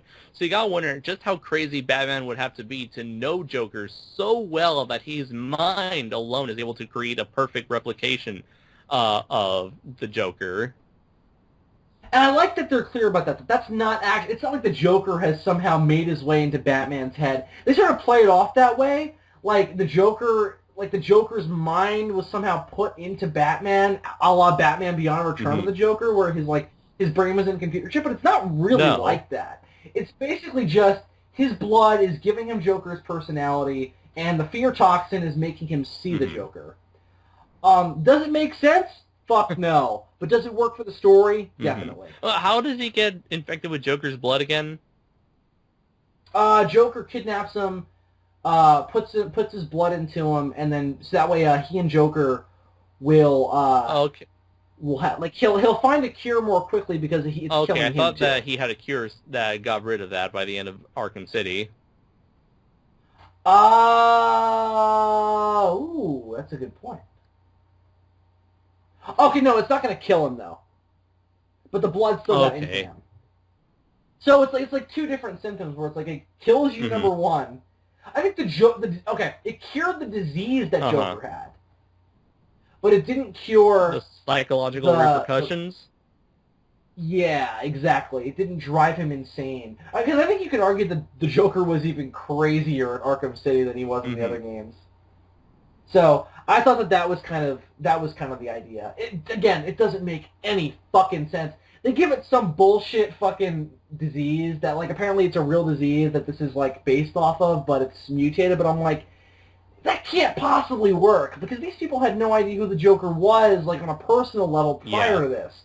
So how is just getting there? Also, it seems to affect some of them differently. Yeah, where they get different aspects of the Joker's mind. Like, one of them is very obsessed over Batman. One is incredibly egotistical. Another one is just incredibly violent. Yeah, so the Goliath is like the Joker's Yeah. violence, and Johnny Charisma, I guess, is supposed to be the obsession No, with no, it would be the Batman. woman. Really though, because Johnny Charisma is the one who sings him the song. But yeah, but then again, he was doing it for attention. He wants to be the star of the show. Okay, true. And then the thing is enough. funny. I love that scene where it's the Joker who's singing about Batman, reminiscing about all the quote unquote good times they've had. But like that could be like the Joker, like Batman's hallucinations, and not like Johnny Charisma's actual lines in that song. Yeah, I dug that. I absolutely dug that. All the Joker hallucinations, I think we're going to get to it more in detail in a second, are brilliant, though. It really adds another layer to the game that makes it more entertaining, more fun, more interesting, more creepy. It just adds a whole other level onto the game. And Mark Hamill, I mean, I was, like, shocked to see him back. Again, and that was another reveal that worked in this game, because it's like, I didn't expect that, where Joker was going to come back post-mortem, and that Mark Hamill was going to play the Joker, because I thought he was done after Arkham City. But apparently not, because he played Joker in this, and now he's playing Joker in the Killing Joke, which I'm totally floored with. But I'm like, Mark Hamill, why'd you say you retired? Because you didn't. You lied, Mark Hamill. Why? Why'd you lie to us, Mark Hamill? I'm glad you did. Why you do this? You still lied to us. That shit ain't Jedi, man. Yeah, man. Hey, that's not Jedi, is it? Anyway, he was absolutely fantastic, though. I thought he was better as the Joker than Kevin Conroy was as Batman. I know that that's blasphemous, but I thought Kevin Conroy had a couple of moments of weird delivery. Yeah. And I think part of that, again, I think a lot of the dialogue in this game is kind of weird, but he kind of felt like... Did you feel like he was phoning it in any I don't know. I mean, Batman seems in this type... I don't know. The thing is, Batman tends to be very silent, and the few times he does talk, he tends to be the very typical monotone, I'm Batman, I'm just here to do my job sort of deal. And I guess you could say that I was hoping for more of an emotional, a more emotional performance out of him, especially near the end with the boss fight with Jason Todd. But it kind of seems like there's nothing new in this performance that we haven't seen in the last couple of Arkham games. Yeah, which is why I really hold back to say that it's Kevin Conroy's fault. I don't think it is. Again, I think it's just the fact that we don't really get as much into Batman's head as it feels like the game wants us to. So we don't get to appreciate him on a really in-depth level because we're just hearing him talk to people who need to see him as this mythical figure. But this whole game is about breaking down that myth and seeing the man under it, and I don't really think we got to. There were a couple standout moments, though, where his performance was excellent. The scene where Barbara died, fantastic. He nailed that. What else?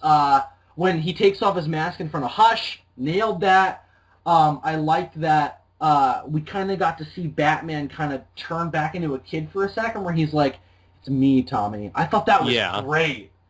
Like that, like where he called him Tommy, and I was like, "Ooh, that's really cool." I like that. What else?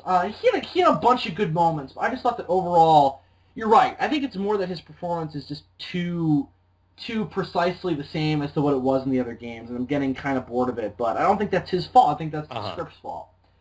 I don't think that's Kevin Conroy's fault. So, that's my one complaint with his performance and with the story on that level. Now, the last thing I want to talk about before we end this review, because it's getting pretty late on both our ends, especially on your end. Yeah, I gotta get up tomorrow. I gotta get up and go to work tomorrow. Ending. So what happens at the very end? Batman, his identity is revealed. He realizes he decides to retire for good as Batman, and so he apparently dies. I highly doubt that he actually did die, but considering that. No, I think it's a Dark Knight Rises situation. Dark Knight Returns, since it's the same deal with the whole house blowing up and everything, and so we cut to like an indeterminate amount of months later, where apparently Commissioner Gordon, he's running for mayor. It seems to be years later to me. Well, the Commissioner Gordon, he's running for mayor, I believe, or for some high political position. No, you're right. It's mayor. And for whatever reason, the writers decide to recreate another kid walking to an alley with his rich parents. I love that. Yeah. And so they're about to be mugged by two guys, and all of a sudden there's a Batman-esque silhouette on the roof, to which the thieves reply, "Hey." Which looked really creepy, though, when you just saw it sitting up there. I was like, what is Yeah. that? And they're like, "Hey, man, like, nice try, but we all know Batman's not here now." And all of a sudden, everything turned into hell on earth as this bat figure unleashed his hellish wings and dived at the screen, or the screen representing like the point of view shot of the criminals themselves. Yeah. So let's discuss I want to this. say, because of one of the Azrael missions, I want to say that this is Azrael Batman. Yeah, but he's in jail. Azrael? Michael Lane, yeah. Was he arrested at the end of Did you complete his side mission? I know he gave up his sword, or the option, I chose the option to where he gave up his sword to Batman.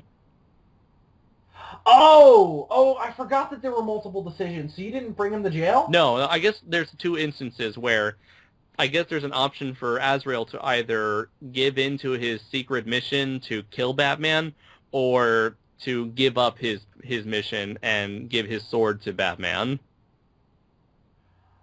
He attacked me, and then I brought him to jail, because it turns out he was fucking crazy. I don't think I did that. I think I chose the option to where he did not where I did not attack him. Weird. He's in jail in my version. Really? You didn't bring him to jail? So what did he do? Did he just run away? Yeah, he said like, I will look for the bastards who fucked with my head, and I'll get my vengeance on them. You're serious? Yeah, I believe so. That's way better than the one I got.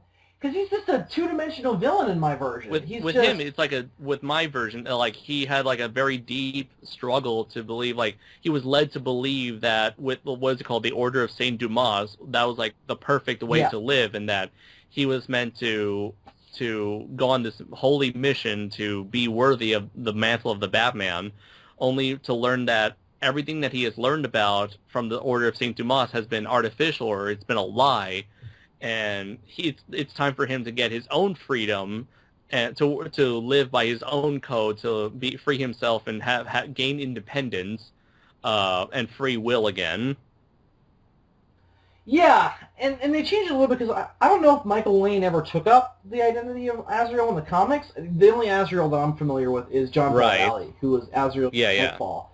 Which Nightfall is heavily referenced in this, with the protocol that Batman uses to shut down all his gear and blow up his house being called the Nightfall protocol.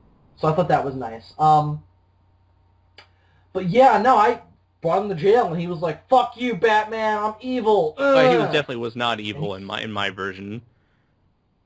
I mean, they do explain that he has some kind of implant that makes him like, crazy and like work for the Order of Saint Dumas, but he buys his bullshit to the very end.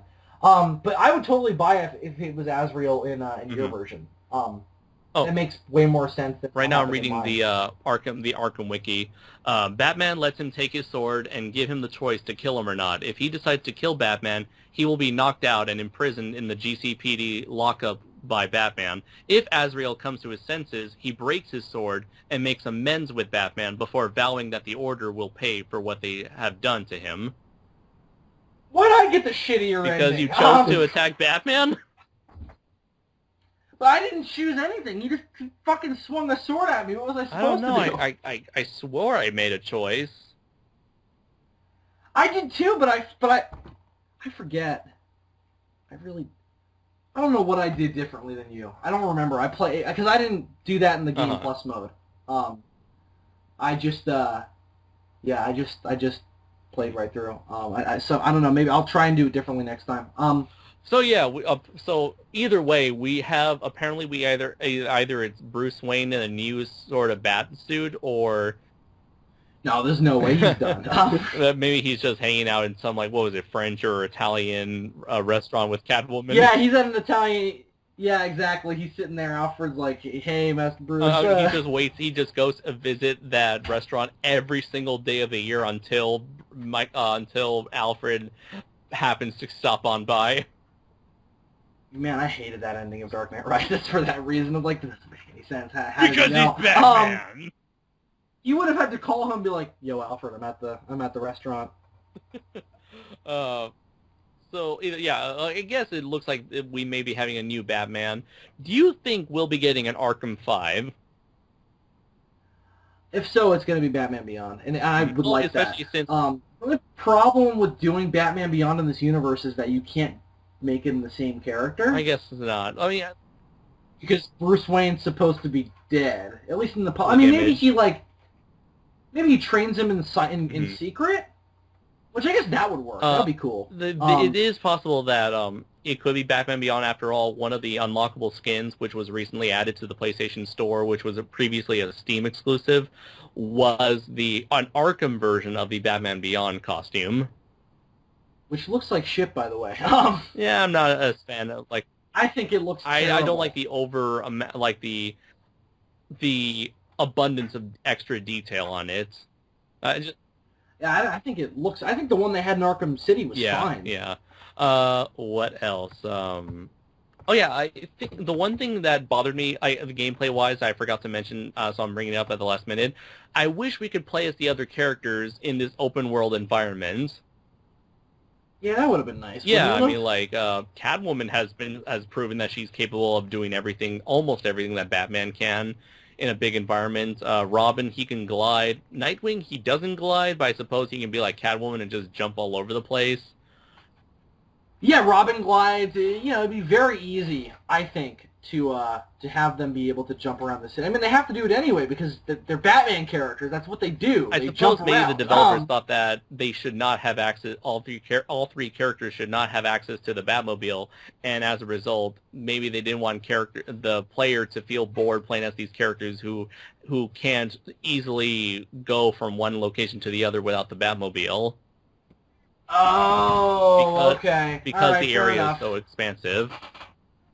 Fair enough. Okay.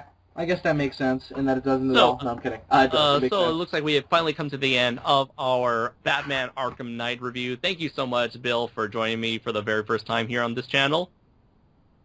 Oh, no, thanks a lot, man, for having me. I had a good time. I've been looking forward to this for a while. I'm sorry it took us so long to finally sit down and do it. It's all right. I mean, at this point, it seems like, we've both got the most out of this game. We've had more time to prepare and finalize our thoughts.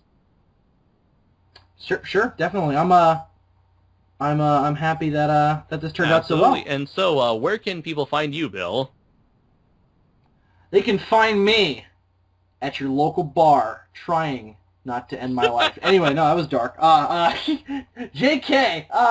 No, you can find me at Zazubaar at my YouTube channel, where Andres makes frequent appearances. I will be taking a break though from my YouTube exploits, so I will.